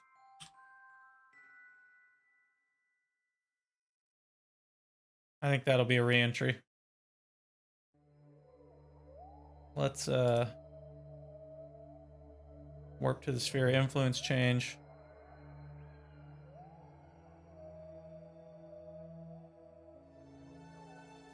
Wow, we are really, yeah, we're spending a lot of this trip back. we have like nailed that. Dang, that is cool. Where's the moon relative to us now? I can't even see it. Can't quite tell.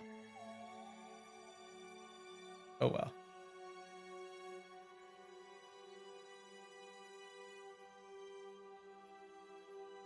Is it gonna let me time warp, or is it just nah, not happening anymore? That's interesting. Let's just warp to there. No, no, no, no. Cancel, cancel. Ah! I clicked the wrong side of the orbit. Oh well. That's fine. Look at this. We're actually in a good orientation for this. I'll take this. I know, right?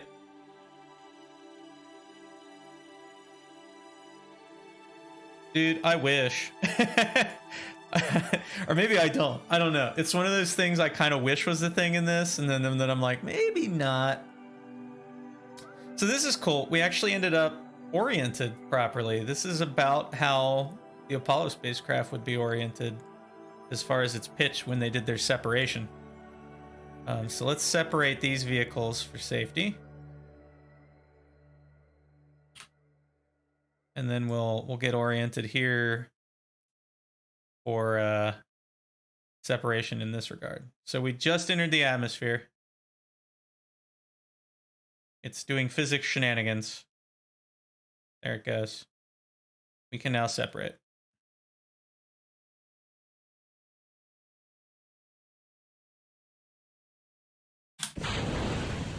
Nope. There we go. We should clear that, I think. Or we'll hit it and explode and it'll be crazy. It's fine. It's all good. It's going well. What is happening here? Go away.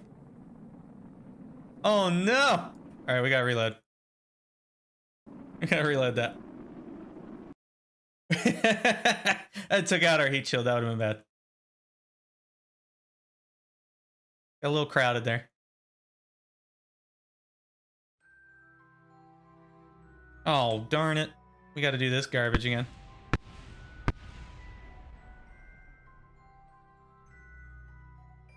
That works too, doesn't it?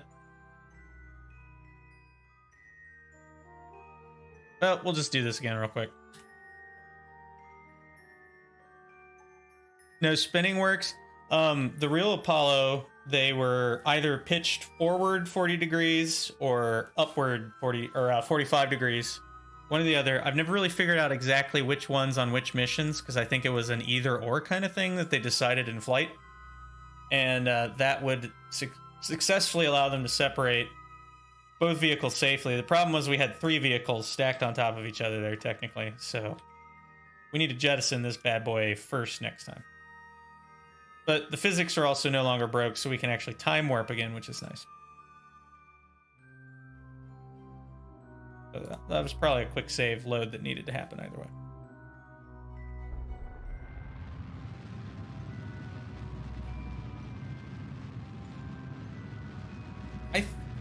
I think so. I'm not sure if it had ballast. I think, like, you mean on the command pod itself? Is that what you're talking about? Oh, hey, it would help if I paid attention to what I'm doing. What do we ended up here? We're gonna have to correct that.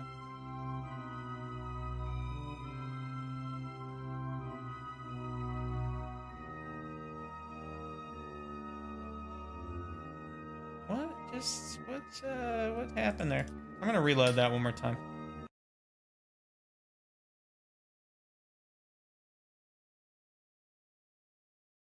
Oh, on ascent to orbit. I don't know if it had ballast for rotation. That's actually a really good question. I keep hearing explosions and I'm very concerned. There's some weirdness going on this quick save.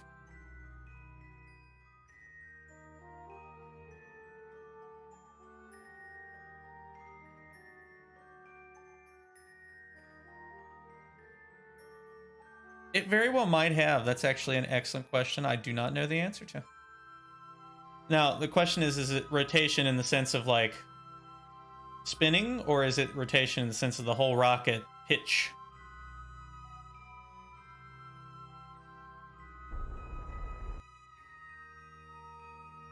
I wanted to fire that and make sure it was actually going to function.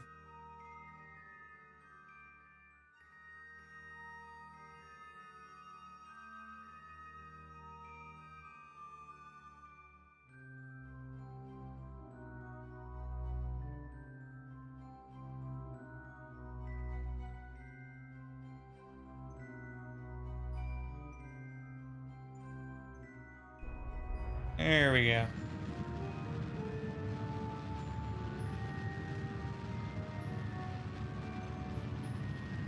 Yeah, I honestly don't know. That's a good question. It very well might have. That sounds like something that would have been incorporated. I don't know for sure, but a lot of the times they were doing simple fixes like that for things.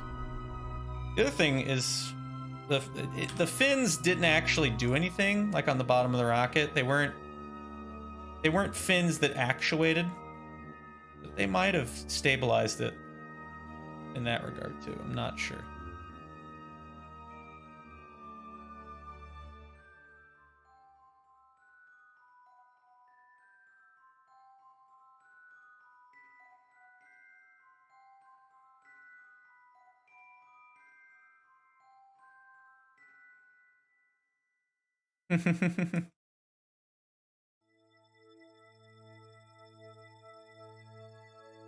Now I know during the points of the flight where they were flying around in between the Earth and the Moon, they would do what they called a barbecue roll, where they'd have the spacecraft roll for heating purposes. That was the thing. I don't know that it did much rotation though once it was during the ascent.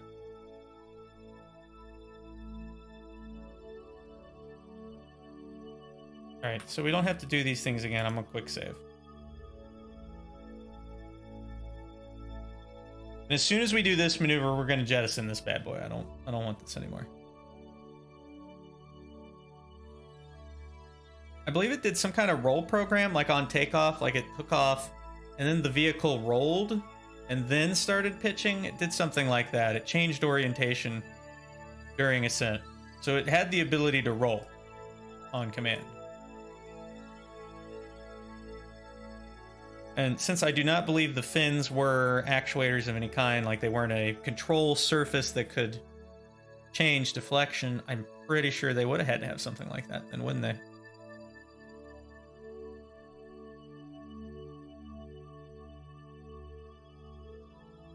There we go. 10 seconds from burn. That's going to be a little tiny one.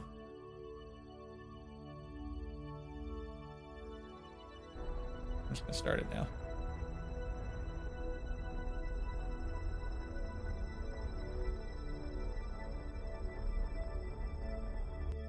There we go.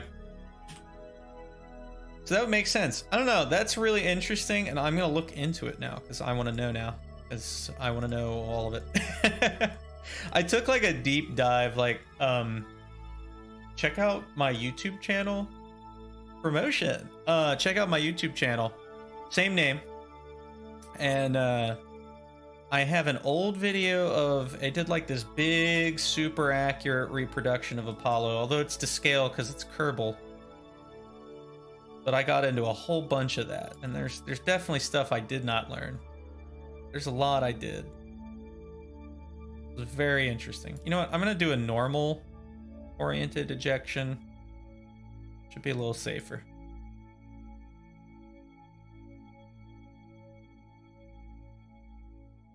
All right, we're gonna control. Actually, we're gonna just separate. Let's just separate.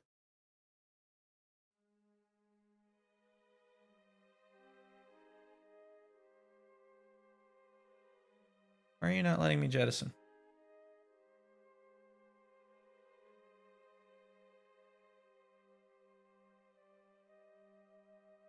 Well, that was weird that it was just like, hey, let's flip immediately.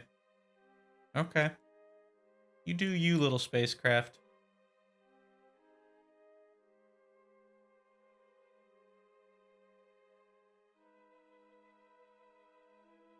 Hello. All right. Let's warp to here. No joke.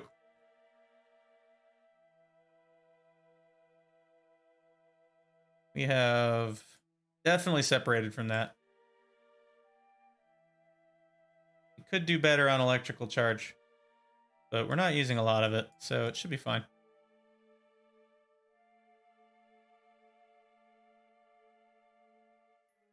I do want to make sure that the... Okay, good. We're conserving electrical charge on that. Let's time warp here until we get closer to the planet. Wow, it looks so pretty right now. Goodness gracious. Love all my graphical mods. Really, really nails the look. Are we still flying formation? Yeah, we're kind of close. All right. We have entered the atmosphere. We are going to assume a 45-degree angle, and we're going to separate. Not what I wanted. That's what I wanted. Goodbye. There we go. This should work fairly well. I know that's famous last words, but...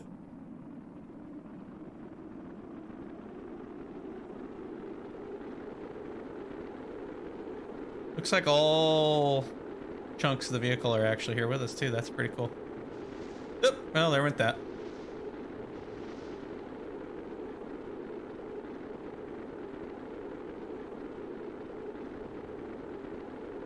Yes, yes it does. You can actually adjust your trajectory just a smidge with this. I don't usually bother with it though. I always just keep it set to retro. In fact, we're in the atmosphere now, so we can just turn this off. We don't need this. It actually is aerodynamically stable too. How are we looking here? We're definitely going to land in the ocean, I think. Looks really good. I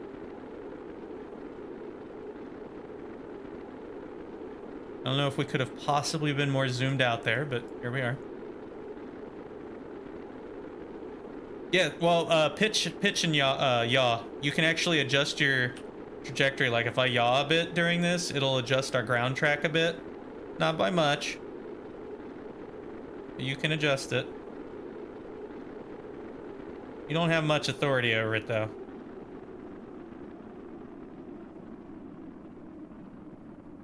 But it is, I believe, moving. Yes. Just the tiniest bit.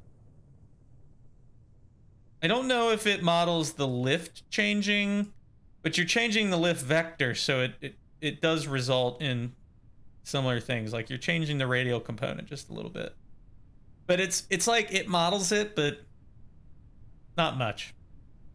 It's not enough to really accomplish anything, is the thing.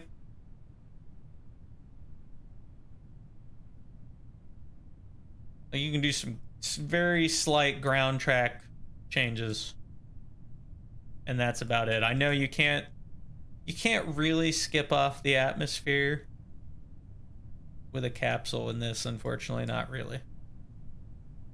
And you can't make major changes. I'm just gonna turn SAS off again. We're aerodynamically stable, and we'll open those parachutes a little closer. Yep. Made it back. Looking really good.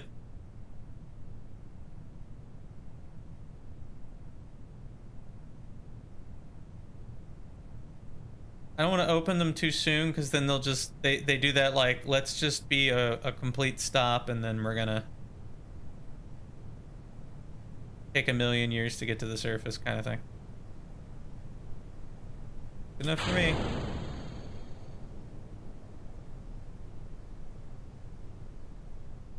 That should work. Oh, I did that a little too late, I think. Oh, look at that. Look at the timing. Look at the timing. There we go. That was good timing. Thank you. All right, so there we go. We went to the what? Are you guys seeing that too? There's like a weird shenanigans happening with underwater textures. That's kind of fun.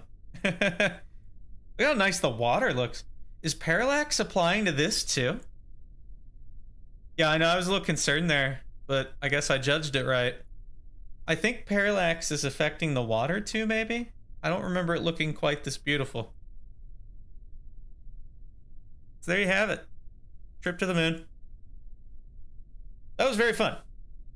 So I'm gonna probably stop here for the evening because it's getting a little late where I am. But I appreciate you guys all sticking around with me. And I'm gonna be on tomorrow night as well, 7 p.m. Eastern Standard Time. I'll be doing Flight Simulator tomorrow, so check me out then. And I will see you all then. Thanks for stopping by. I'm glad y'all enjoyed. Have a good one.